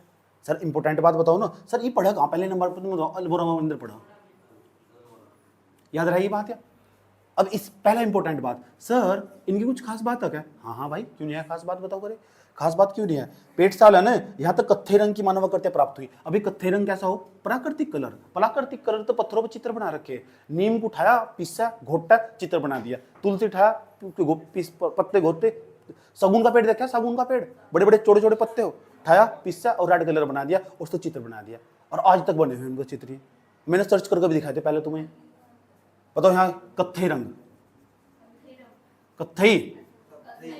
कत्थई रंग के की मानव आकृति प्राप्त हुई। अच्छा सर और बताओ। हाँ इंपोर्टेंट बात, और दूसरी इंपोर्टेंट बात बताओ, पेट साल की इनकी कुछ खास बात बताओ, जल्दी जल्दी फटाफट, तेज स्पीड से। पेट साल की खोज कब हुई? खोज बड़ी इंपॉर्टेंट है, ये सवाल पूछा हुआ खोज वाला, इसलिए मैंने लिखवा दिया। इसकी खोज हुई थी 1989 के अंदर ही ना, जो राजीव गांधी थे, डिलीट हो गए थे ना छोड़ दो, इतना नहीं पढ़ते।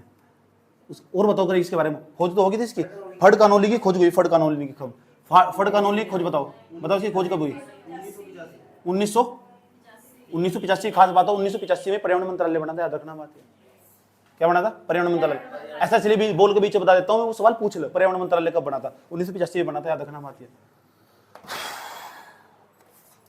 सवाल है जरा एक बात बताओ करें, जो पेट सालिस की खोज किसने करी थी? डॉक्टर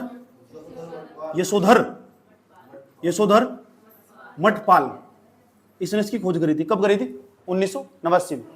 नेक्स्ट चलो, और बताओ उससे रिलेटेड क्या फैक्ट है? कुछ फैक्ट इंपॉर्टेंट। पेट साल और फड़ कानूनी ना दोनों सुयाल नदी घाटी पर, देखो ऐसा करके नोट्स में मैप बना हुआ है, ऐसा नोट्स में मैप बना हुआ नहीं बना हुआ, या एक नदी घाटी है उसका नाम है सुयाल, और सुयाल नदी कहाँ है बता, थोड़ी पहले बताया था मैंने तुमको, सुयाल नदी घाटी, सुयाल नदी घाटी। और सुयाल नदी घाटी क्या हो? यह नदी आ रही, उसके रास्ते में घर बना देना, स्थान बना देना, उस घाटी के अंदर से प्राप्त हुए। आसपास का एरिया हो जिसे घाटी बोल रहे, सुयाल नदी घाटी, वहां से प्राप्त हुआ। फड़ कानोनी पेट साल हुआ और फड़ कानोनी हुआ। कहाँ पर? अल्मोड़ा के अंदर। यहाँ क्या पर कत्थे रंग की मानव आकृतियां प्राप्त हुई। किसने खोज करी इसकी? खोज करी डॉक्टर यशोधर मठपाल ने, याद रहेगी बात यार, यही तो याद करना। खोज इसकी फड़ कानूनी खोज किसने करी? 1985 में करी इसकी खोज है, 1985 में पर्यावरण मंत्रालय बनाया गया। ये सर नो, सुयाल नदी घाटी है। अब सुयाल नदी घाटी में एक तो यहाँ पड़ेगा देखो फड़ कानोली, यहाँ तो पड़ा पेट साल, क्या पड़ेगा? पेट साल, और यहाँ दूसरे नंबर पड़ेगा फड़ कानोली, फड़ कानोली, नोट्स पर सब लिखा हुआ। ये सर नो। एक और इंपॉर्टेंट बात है, एक आधा फैक्ट और रहेगा जो नोट्स में लिखा हुआ है ना, उससे बाहर नहीं जाना बिल्कुल भी, ठीक। उसके बाद पता क्या करना, जैसे ही मैं पढ़ा दूंगा ना तुरंत, हेलो प्राचीन काल, जैसे मैं पढ़ा ये प्रागैतिहासिक काल पढ़ा हट जाऊंगा मैं, यूट्यूब पर जाना प्रागैतिहासिक काल के इंपॉर्टेंट सवाल, प्रागैतिहासिक काल के MCQ ऑब्जेक्टिव क्वेश्चन, बहुत जरूरी हो वो। और 2-4 नए फैक्ट दिखा, अपने नोट्स में ऐड ऑन कर लो, ले बनेगा तुम्हारा नोट सबसे बढ़िया। 1-2 वीडियो देखकर क्यों चक्कर में पढ़ना फालतू के, वरना आप सनाप चीजें, एक ही चीज को बार बार पढ़ने तक घातक रिजल्ट आवा, गलतियां कम हो। 50 चीजें पढ़ेंगे, हटा दो सर। अब देखो कैसे पूछूंगा तुमसे सवाल, बताइए करे पेट साल फड़ कानूनी कहां सी? मानव को शिकार करते हुए पशुओं का शिकार करते हुए मानव के साक्ष्य कहां से प्राप्त हुए? बस बोलिए, बस बोलिए, कहां से? लवेताप से प्राप्त हुए।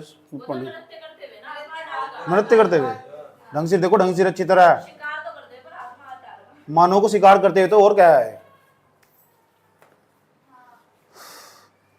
उसके बाद आगे चलो, मल्लारी गांव कहां से? 5.2 किलोग्राम का सोने का मुखावरण कहां प्राप्त? ठीक है। उसके बाद जरा मुझे बताओ करेगा, यो ग्वारखा गुफा कहां से पड़े? याद रहा ये बात यार, डुंगरी गांव कहाँ पड़ा? ग्वार का गुफा जो चमोलियों के अंदर पड़ा, तो वो कौन सी नदी के तट पर? बस बस हो लिया, होली होली लग गई। लाखों गुफा कौन सी नदी के तट पर? सबसे शुरू में आए तो पढ़ाई।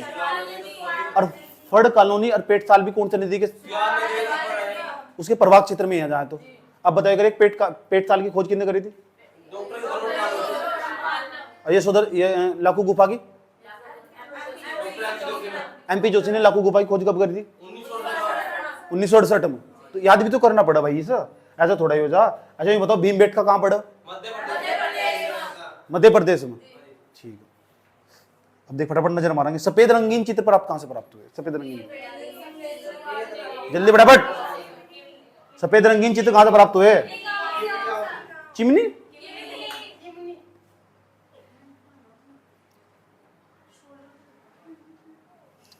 अच्छा सर, हाँ हाँ sir, yes sir, sir sir sir sir sir sir sir sir sir sir Bankot कहाँ?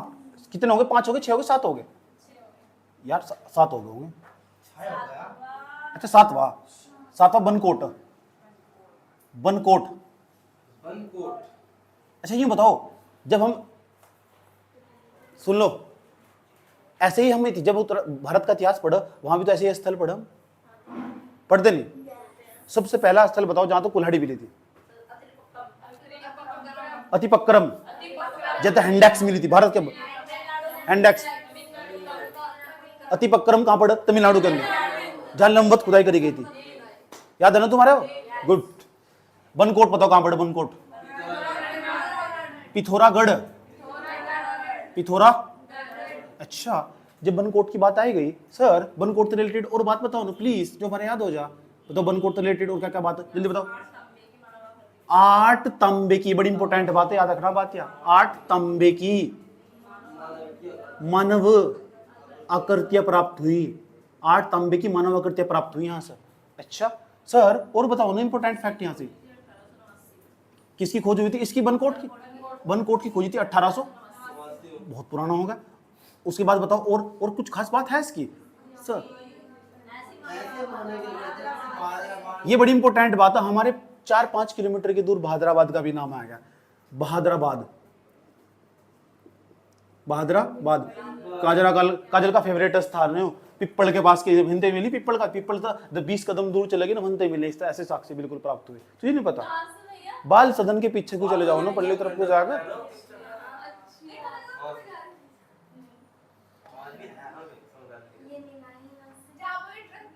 हाँ हाँ हाँ ना, वो ज्यादा होगा। उसके बाद 8वें नंबर पर जाओ, 8वें नंबर पर उसका नाम है फलसीमा। फलसीमा,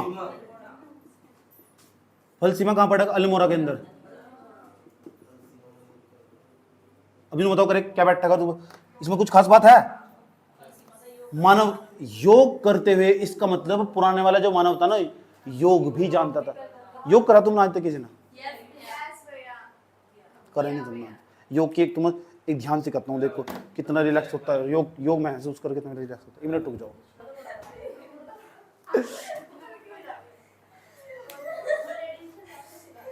मार्कर कहां चला गया? हाँ चलो जो बात ना करो, इसे देखो। फलसीमा, फलसीमा, फलसीमा। अच्छा फलसीमा कहां पड़ा? अल्मोड़ा के अंदर। अच्छा यहां तक क्या प्राप्त हुआ? जो अच्छा योग करते हुए मानव के मुद्रा चित्र। और बताओ, कप मार्क्स भी मिले, सर्च करके देख सकते हो गूगल पर, मैंने दिखाया था तुम्हें कप मार्क्स कैसे हो, छोटे छोटे गड्ढे से दिखाई देते हैं। क्या मिले यहां तक? Cup marks. देखे नहीं तुमने कप मार्क्स कैसे हो? अरे भाई गूगल पर सर्च कर, दिखाइएगा गूगल पर सर्च कर कप मार्क्स कैसे हो, उसके भी साक्ष्य यहाँ से प्राप्त हुए फलसीमा से। 90वें नंबर पर जाओ, बहुत जरूरी हो। एक हुडली, हुडली कहां पड़ेगा? उत्तरकाशी में। हुडली उत्तरकाशी, हुडली पड़ेगा उत्तरकाशी में। बताओ इसकी क्या खास बात है हुडली की? नीले रंग के सेल चित्र प्राप्त हुए यहां तक, नीले रंग।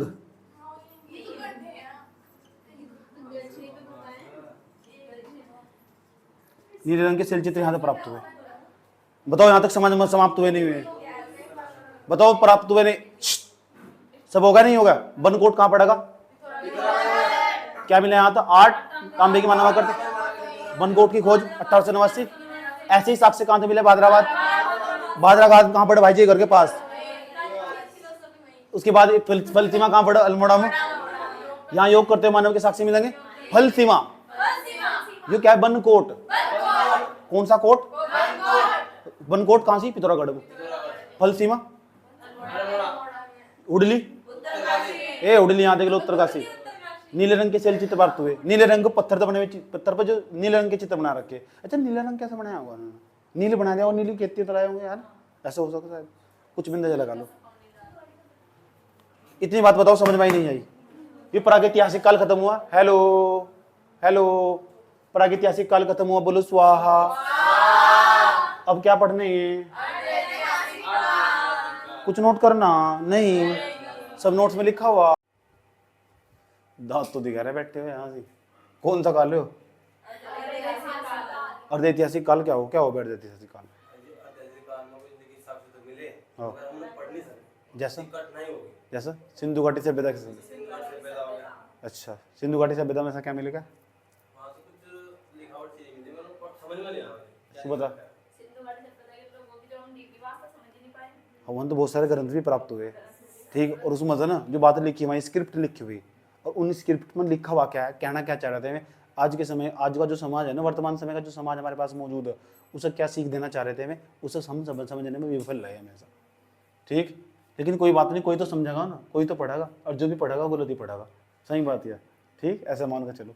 अच्छा ये बात बताओ करे इसके, अगर हम ना, हेलो, अगर भैया हम ना, भाई हमें चाहिए अर्धैतिहासिक काल की जानकारी, तो अर्धैतिहासिक काल की जानकारी का जो स्रोत होगा वो होगा पौराणिक ग्रंथ। अब पौराणिक ग्रंथ में ऋग्वेद भी आ जाएगा, अथर्ववेद भी आ जाएगा, यजुर्वेद भी आ जाएगा, पुराने ग्रंथ सारे आ जाएंगे। महाभारत भी आ सके, पुराने भी आ सके, हो सकता है लोगों गीता का ज्ञान ठाके यहाँ रख दे। समझ में आई बात है? कुछ भी हो सके, मतलब उस जगह उत्तराखंड का महाभारत में क्या नाम था, उत्तराखंड का स्कंद पुराण में क्या नाम था, उस उत्तराखंड का फलाने में क्या नाम था, उत्तराखंड के ढिम के ग्रंथ में क्या नाम था, कोई से भी ग्रंथ का नाम उठाकर पूछेगा उत्तराखंड से रिलेटेड जो भी जानकारी होगी ना, वो उठाकर तुम्हें समझाई जाएगी। यही है, समझ गए? यही है अर्धैतिहासिक काल। पहला जो क्वेश्चन मिलेगा, उत्तराखंड का सबसे पहली बार जो उल्लेख मिला ऋग्वेद में मिला है। उत्तराखंड है ना, जो ये हमारा यूके है, उत्तराखंड यूनाइटेड किंगडम नहीं है, उत्तराखंड है वो। इसका सबसे पहला जो जिक्र मिला ऋग्वेद में मिल रहा है। ऋग्वेद वो समझना ना, पूरा फुल डिटेल क्या बीमारी हो वो मैंने इतिहास में पढ़ाया होगा। समझ ही बात है? ऋग्वेद क्या बला हो, क्या नहीं होता है, किसने इसकी खोज करी थी, कब। सब उत्तराखंड होगा तो सबसे पहले सवाल पूछेगा, उत्तराखंड से सबसे पहली बार उल्लेख कहीं मिला है पौराणिक ग्रंथों में, उसका नाम ऋग्वेद है। ऋग्वेद पूरी दुनिया का सबसे प्राचीनतम ग्रंथ है। सब पूरी दुनिया का, भारत का नहीं, पूरी दुनिया का सबसे प्राचीनतम ग्रंथ है। और पूरी दुनिया का सबसे प्राचीनतम धर्म जो बताया गया वो सनातन धर्म बताया गया, और सनातन धर्म इसके अंदर मौजूद है। अपनी जुबान में नहीं बता रहा हूँ, जिसमें लिखा हो बता रहा हूँ। सही बात है, ठीक। उसके बाद आगे चलो, ऋग्वेद में ना, ऋग्वेद में उत्तराखंड के लिए जो जिक्र कर रखा है, उत्तराखंड का नाम है ना, इसे कहा गया देवभूमि। इसलिए यह दूसरा नाम भी है ऋषि मुनि की भूमि, ऋषि मुनियों की पुण्य भूमि, पुण्य भूमि, यही है ना। अच्छा, ऐसा पुण्य भूमि क्या, तो समझ में आएगी बात। देवभूमि यही तो नाम है। जब तुम कभी भी हरिद्वार से देहरादून की तरफ जाओगे ना, देवभूमि उत्तराखंड में आपका स्वागत है, देवभूमि उत्तराखंड आपका स्वागत करता है, देवभूमि। तो पता है नाम कहाँ ठाके लेगा है, ये ऋग्वेद तक ठाके लेगा है। बड़े हरामी है। सही बात है। कौन? जिन्होंने नाम बदला होगा उन्होंने ऋग्वेद पक्का पढ़ रखा होगा, अट्ठा के ले आए यहाँ तो देवभूमि, उत्तराखंड का नाम रख दिया देवभूमि। समझ गए ना? ये पूछा जाएगा उत्तराखंड का नाम देवभूमि कहाँ सी? ऋग्वेद में। कहाँ सी? ऋग्वेद में। अच्छा, ऋग्वेद के बारे में और कुछ भी पूछ लूँगा। ऋग्वेद में कितने मंडल है? गायत्री मंत्र का जिक्र कौन से मंडल में? पहला, दूसरा, तीसरा, चौथा, पांचवा, छठा, सातवां, आठवां, नौवां, 10वां। ऋग्वेद गायत्री मंत्र का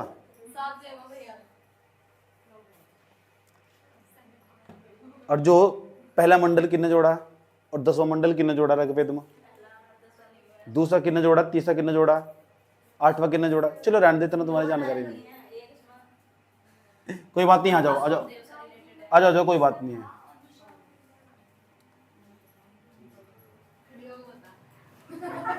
उत्तराखंड को ना, हेलो, उत्तराखंड को एत्रे ब्राह्मण में, एत्रे ब्राह्मण है, एत्रे मैंने पढ़ा रखा है वो, एत्रे ब्राह्मण। अच्छा, एत्रे ब्राह्मण हो क्या? पहले तो ब्राह्मण हो क्या? ग्रंथ ही एक प्रकार का। कैसा ग्रंथ भाई, ये कौन सा ग्रंथ हो? एक तो वेद हो, ठीक, जैसे ऋग्वेद होगा, एक हो ब्राह्मण, एक हो अरण्यक, एक हो उपनिषद। तो सबसे बड़ा कौन हो उसमें? वेद। वेद तो छोटा क्या हो? उपवेद। उससे छोटा क्या हो? ब्राह्मण। क्या हो? जो गुरु के पास बैठ के लिखे जा, उसका ही एक संशोधित रूप हो, ताकि सरल भाषा में कन्वर्ट कर कर चीजों को आगे पहुंचाया जा सके। ऋग्वेद पढ़ना किसी के बस की बात नहीं है, वो बहुत कठिन भाषा में लिखे हुए, उनका ही सरल रूप ना जनता को दिया जा सके, उसमें ब्राह्मण बोल लो। सही बात या?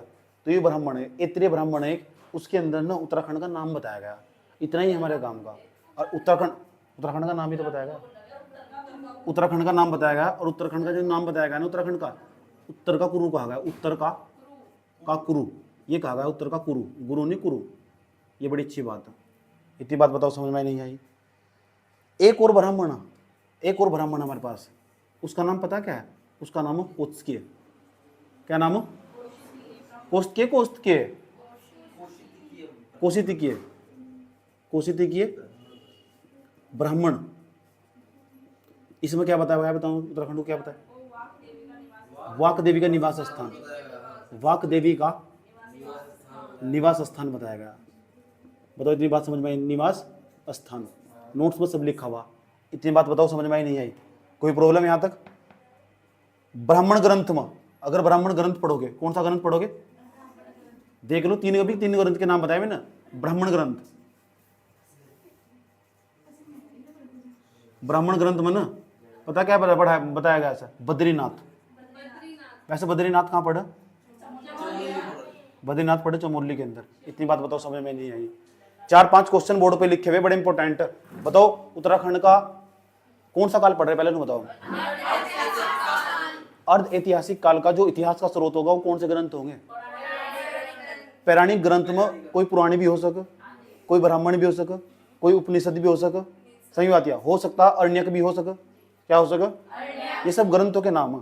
उन ग्रंथों से जो जानकारी मिलेगी उत्तराखंड के बारे में, उसे उठाकर तुम्हारे सामने पेश करा जाएगा और वहीं से तुम्हारे सवाल बनेंगे। जैसे पहला सवाल बार बार बनता आया गया, उत्तराखंड का नाम ऋग्वेद में क्या है? देवभूमि या ऋषि मुनियों की भूमि। ये भी सब उल्टा सवाल पूछ रहे, ऋषि मुनियों की भूमि जो उत्तराखंड को कहाँ कहा गया? ऋग्वेद में कहा गया। उसके बाद उत्तराखंड को ना जो इतरे ब्राह्मण में क्या कहा गया? उत्तर का कुरु कहा गया। उत्तर का कुरु। कोत्सकीय ब्राह्मण में क्या कहा गया? वाक देवी का निवास स्थान बताया गया। ब्राह्मण ग्रंथ में बद्रीनाथ बताया गया। सारे उत्तराखंड के नाम है। किसके नाम? किसके नाम सारे? और बताओ कुछ। स्कंद पुराण में भी तो कुछ कहा गया। स्कंद पुराण में भी अब बताओ, स्कंद पुराण में क्या कहा गया? स्कंद पुराण को 2 भागों में डिवाइड करा गया। अच्छा, स्कंद पुराण में उत्तराखंड की ना पवनता की प्रशंसा कर रखी। सही बात है। उत्तराखंड जो बहुत पवन पवित्र स्थान, उत्तराखंड बहुत पवन पवित्र स्थान। वह बात है, तुम्हारे जैसे पापी बस रहे हो यहाँ से। समझ की बात है? स्कंद पुराण इसकी चर्चा कर रखी, लेकिन 5 भागों में बांटा। कितने भागों में बांटा? 5 में से, लेकिन 2 यहाँ से हमारे यहाँ है। उत्तराखंड को 2 भागों में बांटा, पूरे हिमालय को लगभग 5 भागों में बांटा था स्कंद पुराण में। इसमें तो 2 खंड ऐसे जो उत्तराखंड हमारे, एक का नाम क्या है? मानसखंड। इस मानसखंड को वर्तमान समय का कुआं कहते हैं। मानसखंड एक्सप्रेस भी चलाई गई, मैंने पढ़ाया था करंट अफेयर में तुम्हें। मानसखंड। दूसरे नंबर पर जाओ केदारखंड। केदारखंड है क्या? केदारखंड। इतनी बात बताओ समझ में नहीं आई? कोई प्रॉब्लम यहाँ तक? स्कंद पुराण में कितने खंडों का जिक्र मिला? 5 खंडों का। इन 5 के 5 खंडों का नाम भी याद होना चाहिए। 5 खंड कौन कौन से स्कंद पुराण में? पहले का नाम है नेपाल, दूसरे का जालंधर, तीसरे का मानसखंड। मानसखंड को कुमाऊं मंडल कहते हैं।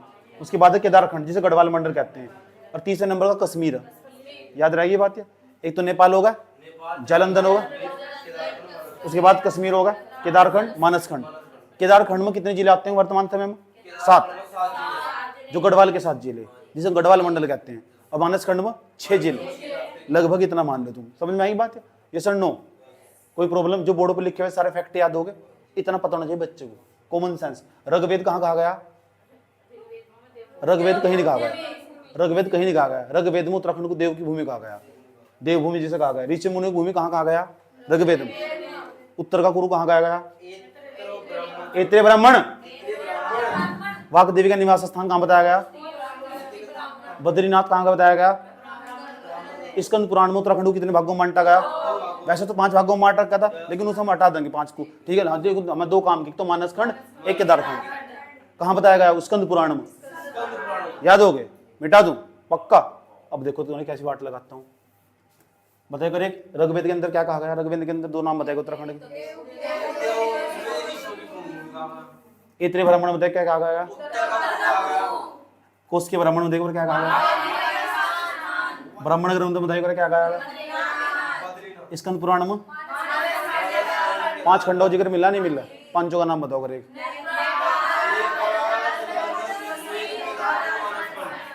गुड। तो जब 5 खंडों का जिक्र मिल ही रहा, हमें 2 खंडों के बारे में पढ़ना चाहिए, 5 खंडों के बारे में पढ़ना चाहिए? तो केदार खंड के बारे में पढ़ना चाहिए और थोड़ा सा तो पढ़ा दिया जाना चाहिए। चलो जी पढ़ लो, क्या दिक्कत हो रही। उसके बाद धीरे धीरे खत्म हो जाएगा, बड़े प्यार के साथ खत्म हो जाएगा। गढ़वाल क्षेत्र का प्राचीनतम नाम देखो, गढ़वाल क्षेत्र का पहले नंबर पर लिखा हुआ नहीं आया ना? केदारखंड ऊपर तो लिखा हुआ केदारखंड, केदारखंड लिखा हुआ। अच्छा और बताओ क्या लिखा केदारखंड का दूसरा? केदारखंड को गढ़वाल मंडल भी क्या होगा? हाँ गढ़वाल मंडल।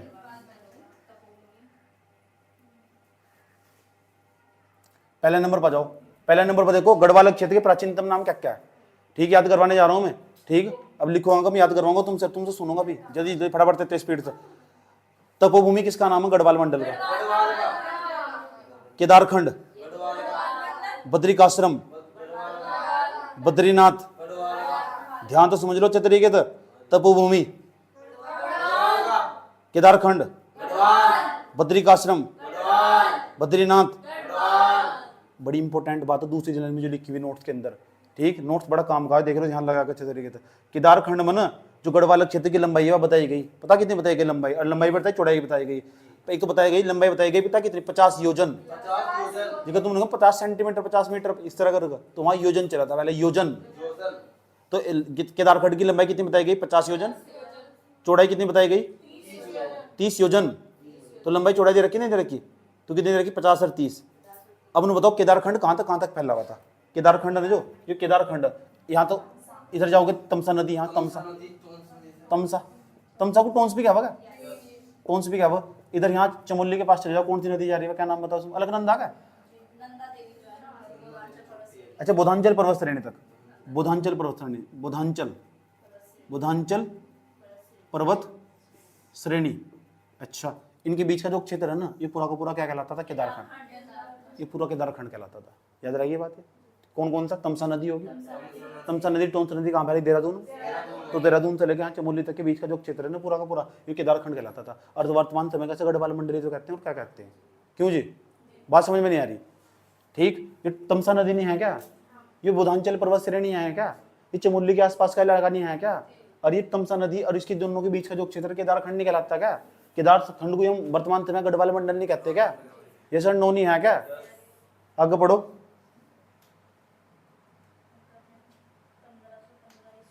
हाँ 1515 ईस्वी में ना ये गढ़वाल जो मंडल था, अजयपाल। आगे पढ़ेंगे हम, थोड़ा सा जिक्र कर लेते हैं इतिहास में। कौन आएगा? अजयपाल। अजय 1515 के आसपास ना अजयपाल शासक था यहाँ का एक, उसने 52 गढ़ों को जीत लिया था। ये 52 गढ़ किस तरह जीते जा? किले जीतते जा भाई। पहले एक राजा के पास एक किला हुआ करता था, दूसरे राजा के पास दूसरा किला हुआ करता था। एक राजा दूसरे राजा को जाकर हरा देगा, उससे किले पर कब्जा कर लेगा। किले का मतलब क्या हो? गढ़। उसके गढ़ पर कब्जा कर लिया। तू मेरे गढ़ में कैसा आया? समझ बात? तेरे ये गढ़ भी जीत लिया, ये गढ़ भी जीत लिया। जिन्होंने 52 गढ़ों को ही जीत लिया और यहाँ का जो सम्राट बना गढ़वाल क्षेत्र का, उसका नाम अजयपाल है। सही बात, क्या नाम है? याद रखिए बात। है 52 गढ़ों को जीत, 52 गज नहीं है, 52 गढ़। 52 गज का पैर मटक चल लूंगी, वही है ना खाना।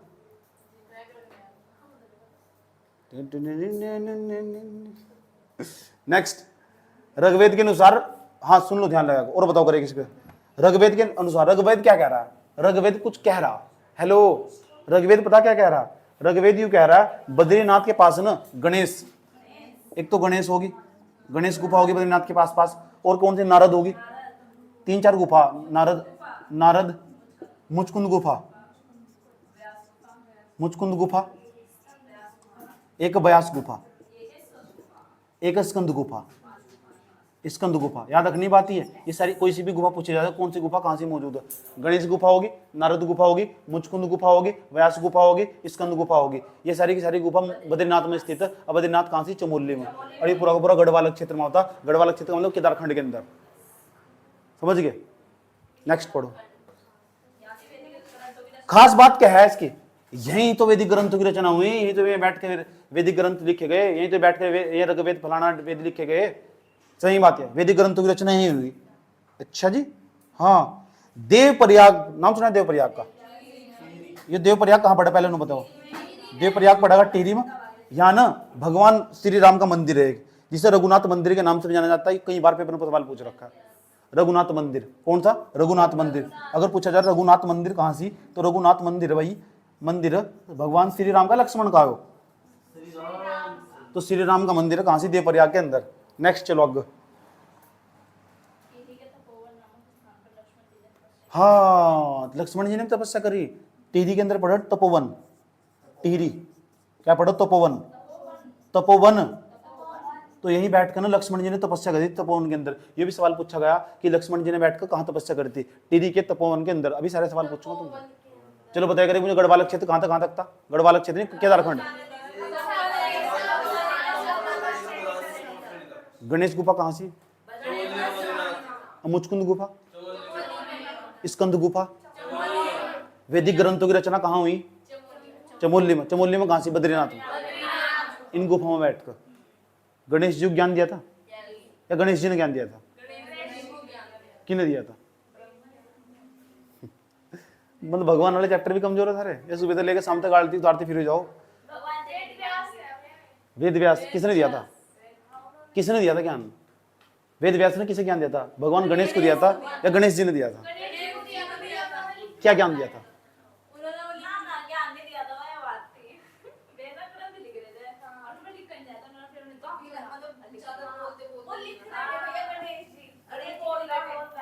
वही तो ज्ञान है, और क्या है वो? चलो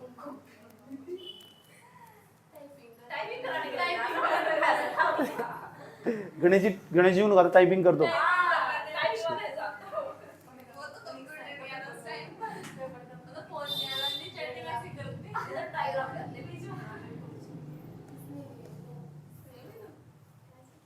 एक और देखो, नेक्स्ट बाणासुर का राज्य। और भी इससे रिलेटेड फैक्टर। बाणासुर का राज्य बताया गया। बाणासुर का राज्य बताया गया। देखो बाणासुर, बाणासुर नाम मिल रहा है। बाणासुर राज्य गढ़वाल क्षेत्र में था, बताया गया। इसकी राजधानी थी ज्योतिषपुर, जिसे हम जोशीमठ के नाम से। अब ज्योतिमठ होगा, एक ज्योतिमठ होगा, ज्योतिपुर होगा, ज्योतिमठ होगा। केदारखंड के अंदर महाभारत को पता क्या कहा? भृंगतुंग। भृंगतुंग किसका नाम है? किसका नाम है? केदारखंड का नाम है वो। महाभारत पता क्या कह रही है? जब महाभारत को पढ़ने की कोशिश करोगे, महाभारत पता क्या कह रही है? महाभारत के अनुसार ना गढ़वाल क्षेत्र का मतलब भृंगतुंग नु कह रहा है यहाँ पुलिंद और किरात जातियों का आधिपत्य था। दो जातियां रहती थी यहाँ से भृंगतुंग के अंदर। केदारखंड बने यहाँ, केदारखंड में एक तो पुलिंद रहते थे, पुलिंद और किरात, ये रहते थे यहाँ। इन जातियों का वर्चस्व था, पुलिंद और किरात। मैं नहीं कह रहा ऐसा, मैं हूं कौन कहने वाला? महाभारत कह रहा है। Mahabharat. This is not authentic source. Hello, this is not authentic source. मैं कभी भी किसी भी ग्रंथ को इतिहास का प्रमाणित स्रोत नहीं मानता हूं। मैं कह रहा हूं, सही बात है। क्योंकि कोई भी ग्रंथ या कोई भी पुस्तक हमेशा वन साइडेड और एक माइंडसेट और एक विचारधारा के साथ लिखी जाती है। इसलिए आई नॉट सपोर्टेड दिस। ओके, इसमें ताली बजाने क्या बात है?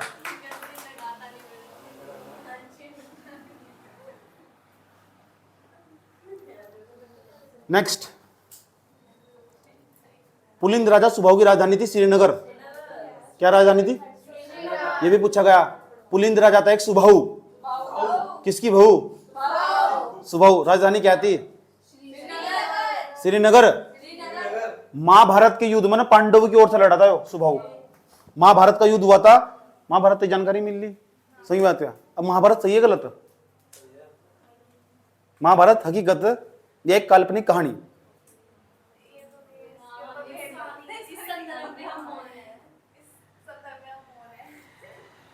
महाभारत एक काल्पनिक कहानी या महाभारत हकीकत है?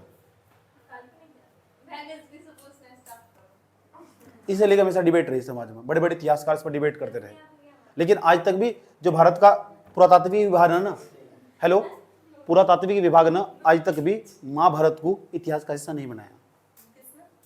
महाभारत पुरातात्विक विभाग ने, वैज्ञानिकों ने आज तक नहीं मानना ये हकीकत था कुछ भी। अब वैज्ञानिकों तो मान नहीं सकते, उनका सिर पिट तो जाएगा, क्यों नहीं मानना? तो उन्हें समझ गए ना? चलो भाई आगे चलो। मेरे हिसाब से इसलिए भी दूर रखा होगा, बच्चों का सिलेबस बढ़ जाता फालतू का, और बच्चों को याद नहीं होता महाभारत को बैठ। अच्छा क्या ज्ञान मिला? इनकी याद नहीं है, याद दोगे जो नई पीढ़ी आ रही है देखते। चलो next next next next please. Teary के तपोवन में ना लक्ष्मण जी ने ये हो गया तक। आगे चलो। आज प्राचीन काल में इस क्षेत्र में बद्रिकाश्रम और कण्वाश्रम दो प्रसिद्ध विद्यापीठ थे। पूछा जा सकता कण्वाश्रम कहां से? एक तो कण्वाश्रम होगा, क्या नाम है? कण्वाश्रम है ना, कण्वाश्रम एक विद्या, एक दूसरा एक और था बद्रिकाश्रम। बद्रिकाश्रम ये कहां सी? पौड़ी में, मालनी नदी के तट पर। और ये कहां सी? चमोली के अंदर, अलकनंदा नदी के तट पर। याद रहेगी बात यार, ठीक। ये दो विद्यापीठ थे प्रसिद्ध। जिस तरह भारत में एक बहुत पुराना विद्यापीठ था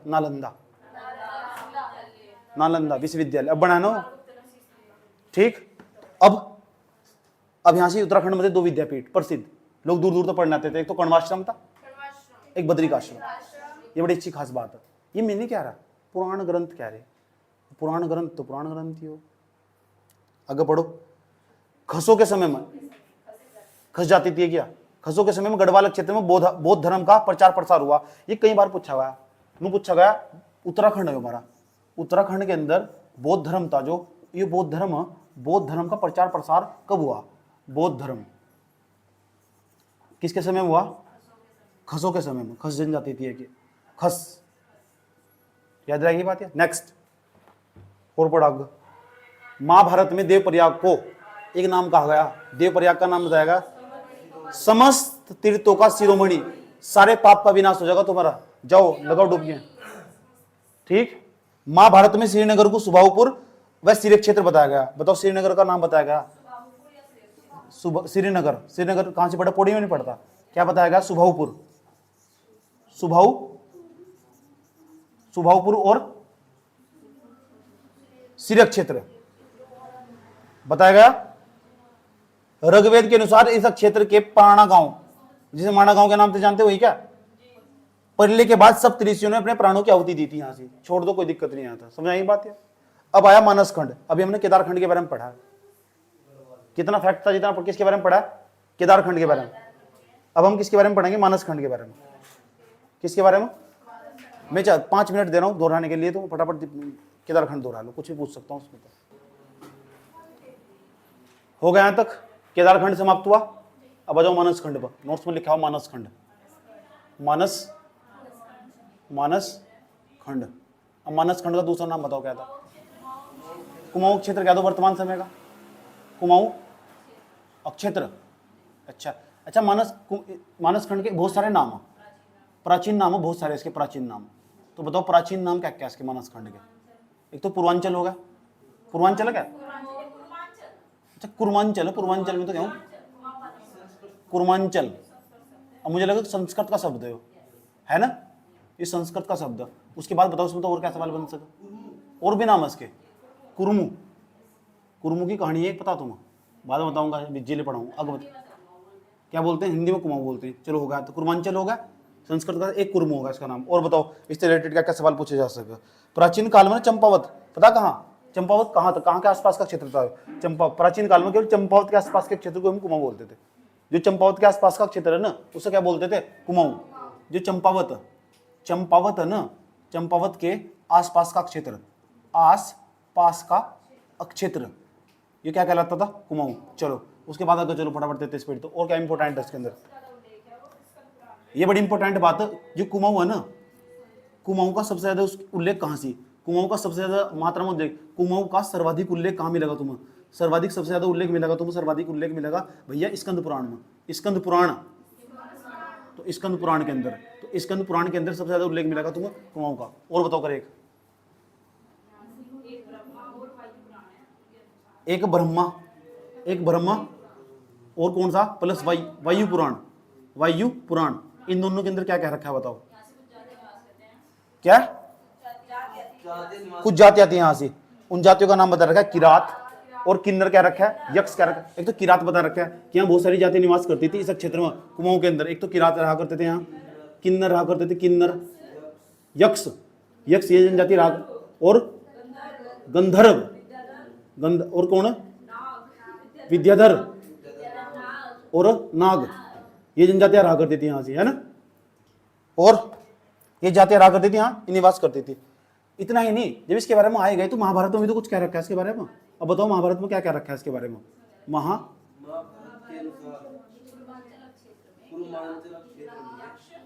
बताओ। तो ब्रह्मा और वायु पुराण तो कह रहे हैं किरात, किन्नर, यक्ष, गंधर्व, विद्याधर रहा करते थे और नाग जनजाति रहा करती थी। लेकिन महाभारत को और भी, महाभारत में कुछ और भी कहा रखा है। अब बताओ महाभारत में क्या क्या रखा है? किरात भी रहते थे यहां से, किरात भी रहते थे, किन्नर भी रहते थे, यक्ष भी रहते थे, और गंधर्व तो ने बताया ना, एक कुलिंद बताया, कुलिंद, और एक बताया खस।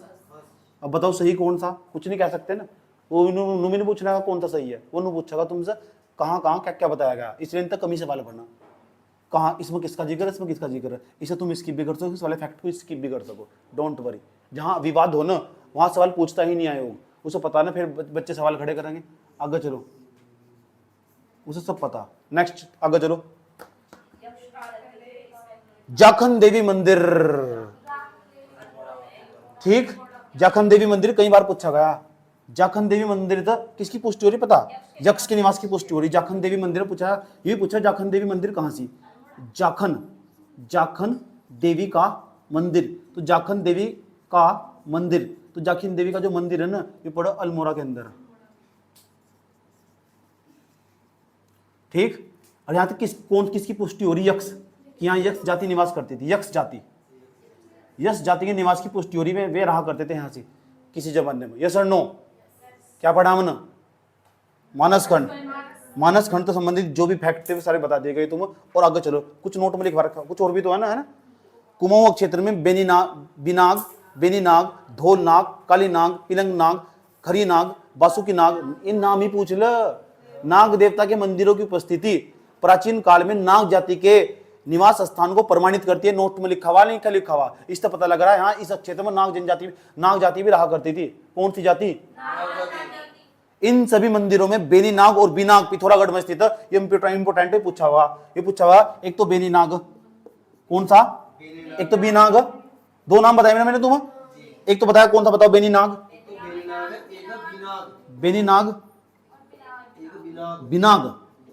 बिनाग, ये है नहीं है? अब ये बताओ, मुझे ये पिथौरागढ़ में, ये बड़ी इंपॉर्टेंट बात है, पिथौरागढ़ के अंदर, पिथौरागढ़ के अंदर है। यस और नो? आगे चलो भैया, आगे चलो। अपने स्वतंत्र भाषाई अस्तित्व, मुंडा भी तो यहाँ थी। मुंडा को किरातों के वंशज बताया गया नहीं। कुमाऊं के अंदर आज भी डीडी हाट और अस्कोट वाले इलाकों में रहते हैं। इन स्थानों पर आज भी निवास करते हैं। कौन सी जनजाति है? मुंडा। कहां से रहते हैं? डीडी हाट में रहते हैं। और उसके बाद कहां रहते हैं? अस्कोट में। और डीडी हाट और अस्कोट कहां पड़ते हैं? पिथौरागढ़ में। ये तो मानसखंड के अंदर। इतनी बात बताओ तो समझ में कोई दिक्कत? एक बार दोबारा फिर पढ़ाने जा रहा हूं। बताओ मानसखंड का नाम क्या है? वर्तमान समय में क्या कहते हैं? कुमाऊं क्षेत्र कहते हैं। कुमाऊं क्षेत्र आसपास कहां का? पहले कहां के आसपास का क्षेत्र था? चंपावत के आसपास। कुमाऊं का सबसे ज्यादा जिक्र मिला ज्यादा बार स्कंद पुराण में मिला।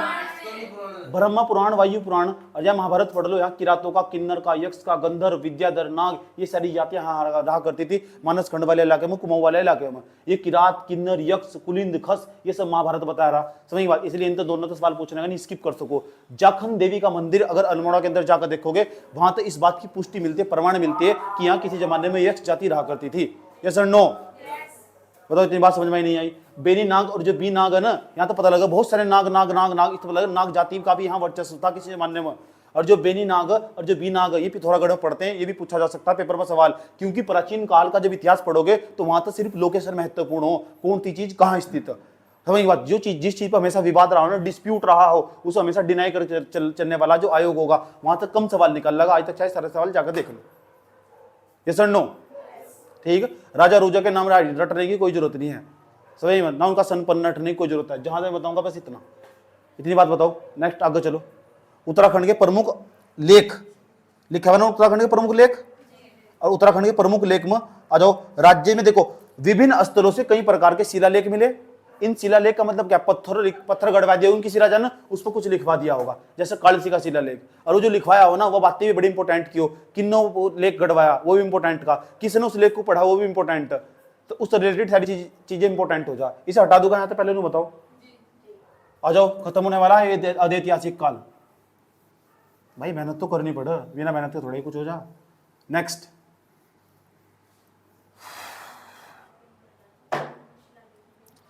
अब आ जाओ, देखो पहले नंबर पर देखो कहां कहां हम उत्तराखंड के इतिहास की जानकारी निकाल लेंगे। पहले नंबर पर शिलालेख देखेंगे, कुछ ऐसे लेख जो मंदिर के अंदर लिख रख रखे। तो जो मंदिर के अंदर लिख रखे ना, वे लेख भी हम पढ़ने के बाद वहां तक जानकारी जुटाई और तब जब जाकर इतिहास बनाया, और वे लेख ऑटोमेटिक इंपोर्टेंट हो जा। नेक्स्ट, दूसरे नंबर पर जो एक गुहा भित्तीय भी लेख, समझ बात है, जो कहां से गुफा के अंदर जाकर लिखे गए लेख में। कुछ ऐसे लेख भी है जो ईंट पर लिखे गए, कुछ ऐसे जो मूर्तियों पर लिखे गए, कुछ ऐसे जो त्रिशूल पर लिखे गए, कुछ ऐसे जो तांबे के पत्थर पर लिखे गए, ताम्र पत्र लेख। समझ बात या? कुछ ऐसे जो सिक्कों पर लिखा हो कुछ मिलेगा, वहां तभी इतिहास की जानकारी जुटाएंगे हम। यस और नो? तो कालसी शिलालेख एक लाखामंडल सिरोली लिखा है, लाखामंडल सिरोली, लाखामंडल सिरोली मंडल लिखा हुआ, माना आदि स्थानों पर शिलालेख मिलते, बहुत सारी जगह मिल रहे, लेकिन सबसे पहले नंबर पर हम कालसी पढ़ेंगे। क्या पढ़ेंगे? कालसी। तो एक सवाल पक्का हर साल पूछा, कालसी तो सवाल ऐसा हो ही नहीं सकता। क्यों पूछेगा? कालसी इसलिए इंपोर्टेंट हो जा, जब मौर्य काल में एक महान शासक हुए। मौर्य काल कौन सा काल है? जब भारत के इतिहास की बात करते हैं वहां, तो भारत के इतिहास की बात करते वक्त हम क्या कर रहे हैं? मौर्य काल पढ़ते हैं। और मौर्य काल पढ़ते तो उसमें एक महान शासक हुआ, उसका नाम है सम्राट अशोक। और सम्राट अशोक जो था किसके लिए प्रसिद्ध था? उसने वो महान शासक था। महान इसलिए था, सभी धर्मों को बढ़ावा देता था, किसी के साथ भेदभाव नहीं करता था, और उसने जो नीति अपनाई थी, धर्म की नीति, वो पूरी दुनिया में विख्यात हुई। समझ बात है? सब लोग अशोक के जैसा बनना चाहते थे। और जो अशोक था ना, वो बौद्ध धर्म का पुजारी था। अब बौद्ध धर्म पूरी दुनिया में सबसे तार्किक धर्म रहा हुआ। समझ नहीं बात यार? सबसे तार्किक, सबसे लॉजिकल बात करता है बौद्ध धर्म, दुनिया में जितने भी धर्म मौजूद है। समझ नहीं बात यार? साइंटिफिक बात करता है, बुरा का बुरा, बकवास बातें नहीं करता बौद्ध धर्म। मजाक नहीं कर रहा, रिलेटिव बात बता रहा हूँ तुम्हें। और सब जितने भी साइंटिस्ट हैं प्रमोट करते हैं किस बौद्ध धर्म को। क्यों? क्योंकि उसमें इनलॉजिकल बात नहीं कर रखी, उसमें पारलौकिक जगत की बात नहीं करता बौद्ध धर्म के अंदर। अशोक ने भी वही नीति अपनाई, अकबर ने भी वही नीति अपनाई, महात्मा गांधी ने वही नीति अपनाई। जो भी इस नीति को अपनाता चला गया ना, वो दुनिया में महान कहलाया।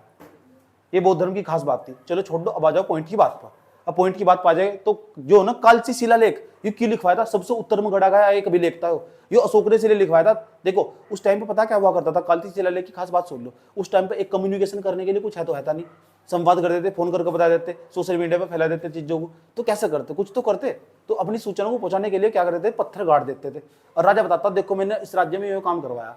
मान लो तुम्हारे एरिया का कोई विधायक, उसने कोई सड़क बनवाई, जहां सड़क तो बननी शुरू होगी ना, वहीं बोर्ड लगा देगा, माननीय विधायक पुरकान से अहमद ने बनवाई है सड़क। बनवाई नहीं बनाई, ऐसा करके एक पूरा शिलालेख लगाकर छोड़ देगा, पूरा का पूरा शिलालेख। तो लोहे वाले बोर्ड पर लगवा हुआ, ऐसा करके लगवा हुआ नहीं। तो उस जमाने के जो राजा रहे होंगे, उनके पास क्या था? अपनी बात को बताने के लिए कि मैंने ये किया, तो ऐसा करके शिलालेख गढ़वा देते, उन पर खास खास बातें लिखवा देते थे, और वहां तक भी हमें जानकारी मिल जाती इतिहास की। बात समझेंगे? ठीक, पता लग गया? तो कालसी शिलालेख भी उनमें से एक देखा हुआ मैंने, इसलिए कह रहा हूँ। तो तुम भी जाओगे इधर को, जाता हो देहरादून जाना इधर को, इस साइड को, भगवानपुर की तरफ आ जाओ। अशोक ने इस शिलालेख, देखो लिखा हुआ नहीं लिखा, पहली बात, सबसे पहले सवाल पूछेगा तुमसे, पूछेगा यो कौन से सन का? तो 257 ईसा पूर्व का कालसी शिलालेख। इसे गूगल पर सर्च करके देख सको, मैंने कई बार सर्च कर दिखाया बच्चों को। और दूसरा क्या है? टोंस और यमुना के संगम पर स्थित है। कहां सी? ये भी सवाल पूछा गया, जो कालसी शिलालेख कहाँ गढ़वाया गया? टोंस और जहाँ यमुना ना आपस में जाकर मिलती है वहां कालसी शिलालेख डाक पत्थर के पास ही, बिल्कुल ठीक है, ज्यादा दूर नहीं है इस तक। यह शिलालेख ब्राह्मी और पाली लिपि में लिखा गया, सही बात है। तो जो पाली की जगह ना कभी कभी पता कौन सी भाषा, ब्राह्मी तो लिपि होगी और पाली भाषा होगी, तो पाली की जगह कभी कभी गूगल पे प्राकृत दिखा रहा, क्या दिखा रहा, लेकिन सही पता क्या है, सही प्राकृत है, क्योंकि गूगल पे प्राकृत दिखा रहा और आयोग ने भी प्राकृत सही मान लिया, तो तुम यहाँ काट के प्राकृत कर लेना, ठीक। एक कुछ किताबों में पहले आ रहा था ना पाली की जगह प्राकृत, प्राकृत की जगह पाली आ रहा था, परीक्षा में भी पाली है। अच्छा आगे चलो, इस शिलालेख में अशोक ने ना यह घोषणा करी थी, भाई शिलालेख लिखवाया था अशोक ने, कुछ तो घोषणा करी होगी इसमें, पता क्या घोषणा करी थी उसने, क्या घोषणा करी थी पता, कि उसने ना हर स्थान पर मनुष्य के लिए पशुओं के लिए चिकित्सा की व्यवस्था कर दी, ये लिखा हुआ था इस शिलालेख पर लिखी हुई थी यह बात, या जो कालसी शिलालेख अशोक का, उसने चिकित्सा की व्यवस्था कर दी मनुष्य के लिए पशुओं के लिए भी। इस बात का अंदाजा लगा जा सके जो अशोक थे वे कितने अच्छे शासक रहे अपने जमाने में, सही बात या, कितने मजबूत शासक रहे हैं और उनकी नीतियां कितनी कामयाब रही, कितने सहिष्णु शासक रहे हैं, उन्होंने सभी धर्मों को, इंसान ने कोई नहीं पशुओं को भी संरक्षण दिया, इस बात से अंदाजा लगा जा सके। और कालसी शिलालेख ने यही बात लिखवाई कि मैंने अपने राज्य के अंदर अपने एरिया में जहां जहां तक उसका एरिया होगा उस एरिया के अंदर पशुओं के लिए मनुष्य के लिए चिकित्सा की व्यवस्था कर दी, मेडिकल कॉलेज खुलवा दिया। सुना आसान भाषा में ऐसे समझ लो, आगे पढ़ो। अब ये तो यहां तक सवाल, लोगों को हिंसा त्यागने और अहिंसा अपनाने की बात करके, बड़ी इंपॉर्टेंट बात है, वायलेंस न करो, लड़ाई झगड़ा मत करो किसी के साथ, हिंसा छोड़ दो, अहिंसा अपनाओ। महात्मा गांधी वाला रास्ते पे आएगा नहीं आगे, लेकिन महात्मा गांधी तो बहुत पहले के हैं राजा। अब गौतम बुद्ध क्या कहा करते थे, अहिंसा अपनाओ, मैंने कहा था नहीं, बुद्ध बौद्ध धर्म के समर्थक रहे। आगे बढ़ो, इस शिलालेख की खोज जिसने करी उसका नाम है मिस्टर फॉरेस्ट, कब करी थी 1860 में, ये सन भी पूछा गया, इसका नाम भी पूछा गया कई बार, क्या नाम है मिस्टर, कब करी थी खोज, याद रहेगी बात। या कालसी शिलालेख को जब तुम पढ़ने की कोशिश करोगे और यहाँ के निवासियों को पुलिंद और इस क्षेत्र के लिए अपरांत शब्द का प्रयोग कर रखा है, ये सवाल पूछ रखा है पुलिंद कौन, ठीक है, यहाँ के जो निवासी थे, यहाँ जो लोग कहा करते थे उन्हें तो कहा गया, जहाँ कालसी शिलालेख उसके आसपास के जो क्षेत्र के लोग थे ना उसे क्या कहा गया, पुलिंद। और जो वहां के आसपास का जो क्षेत्र वो ना इस क्षेत्र, जो क्षेत्र कौन सा क्षेत्र, इसका नाम कहा गया अपरांत, देहरादून वाले क्षेत्र को कहा गया अपरांत, जहां कालसी शिलालेख। कालसी शिलालेख की बात अगर मैं करूं तो भाई साहब यूं समझ जाओ, प्राचीन समय में सुधनगर, कालसी को प्राचीन समय में सुधनगर या कलकूट कहते थे, ये भी पूछा गया, कलकूट या सुधनगर किसे कहते थे, जो कालसी उसे कहते थे, पता लग चुका। कलकूट कुनिंदों की राजधानी थी, किसकी, अब नीचे कुछ शब्द लिखे हुए, सारे शब्द मतलब एक सवाल पक्का पूछे मतलब, पल्लिका बोलते थे, इस समय लिखा हुआ लेख पे कालसी शिलालेख में कुछ महत्वपूर्ण शब्द लिखे। पल्लिका का मतलब, तुम तो कहो ये हमारा गांव है, तुम कहते हो तुम्हारी पल्लिका आया, क्या आया, पल्लिका, छोटे गांव को पल्लिका बोलते थे। भृत, जो सेवा करने वाला लोग था उसे भृत बोलते थे। पधारो भरतू, पधारो पधारो भरतू, भृत्य क्या बोलते थे। एक होता था कोटपाल, कोटपाल उसे बोलते थे जो किले की रक्षा करता था, गढ़ रक्षक जिसे बोलते थे, याद रहेगी, पूछूंगा सारे। एक अक्षपट्टिका या अक्षपट्टिक भी कह सकते सर, नाम है इसे लेखा परीक्षक, राज्य के अंदर ना जो सारा लेखा जोखा रखने वाला व्यक्ति था, ठीक, जो आंकड़े रखता था उसे बोलते थे लेखा परीक्षक। एक तालुका, तैसे तालुका, तैसे तहसीलदार, तहसील नहीं होता था, तहसील मान लो, तो तालुका तहसील को बोलते थे। मुझे तुम्हारी तहसील क्या पढ़, तुम पहले नुका करते थे उस टाइम के लोग, नुका तुम्हारी तालुका क्या पढ़, कौन सी तालुका में रहते हो तुम, कौन सी तहसील में रहते हो तुम। उसके बाद है महत्तम, मैं से महत्तम हो, और महत्तम का मतलब क्या हो, बड़ा, बड़ा कौन हो गांव में, प्रधान, याद रहेगी नहीं बात, या तो याद रहेगा महत्तम का मतलब क्या हो, ग्राम प्रधान। एक हो प्रतिहार, जो द्वार पे खड़ा रहता ना गेट पे, उसे बोलते थे प्रतिहार, ठीक, द्वार रक्षक। एक बलिकाध्यक्ष, तो बलि का नाम तो यार बलिकाध्यक्ष, बलि दे देगा अगर तुमने छेड़ने की कोशिश करी, वो सेनाध्यक्ष, ऐसे याद कर सको तुम। कुलचारिक, तहसीलदार। अब मैं तुमसे पूछता हूं सारे नाम, पल्लिका किसे बोल रहे थे बताओ, भृत्य, कोटपाल, अक्षपट्लिक, तालुका, कुलचारिक, तहसीलदार, अब देखना पड़ रहा है, बलिकाध्यक्ष, प्रतिहार, महत्तम, तालुका, अक्षपट्लिक, कोटपाल, भृत्य, पल्लिका, कुलचारिक, कुलचारिक। कौन सा शिलालेख पढ़ रहे थे मैं? खोज कब हुई थी?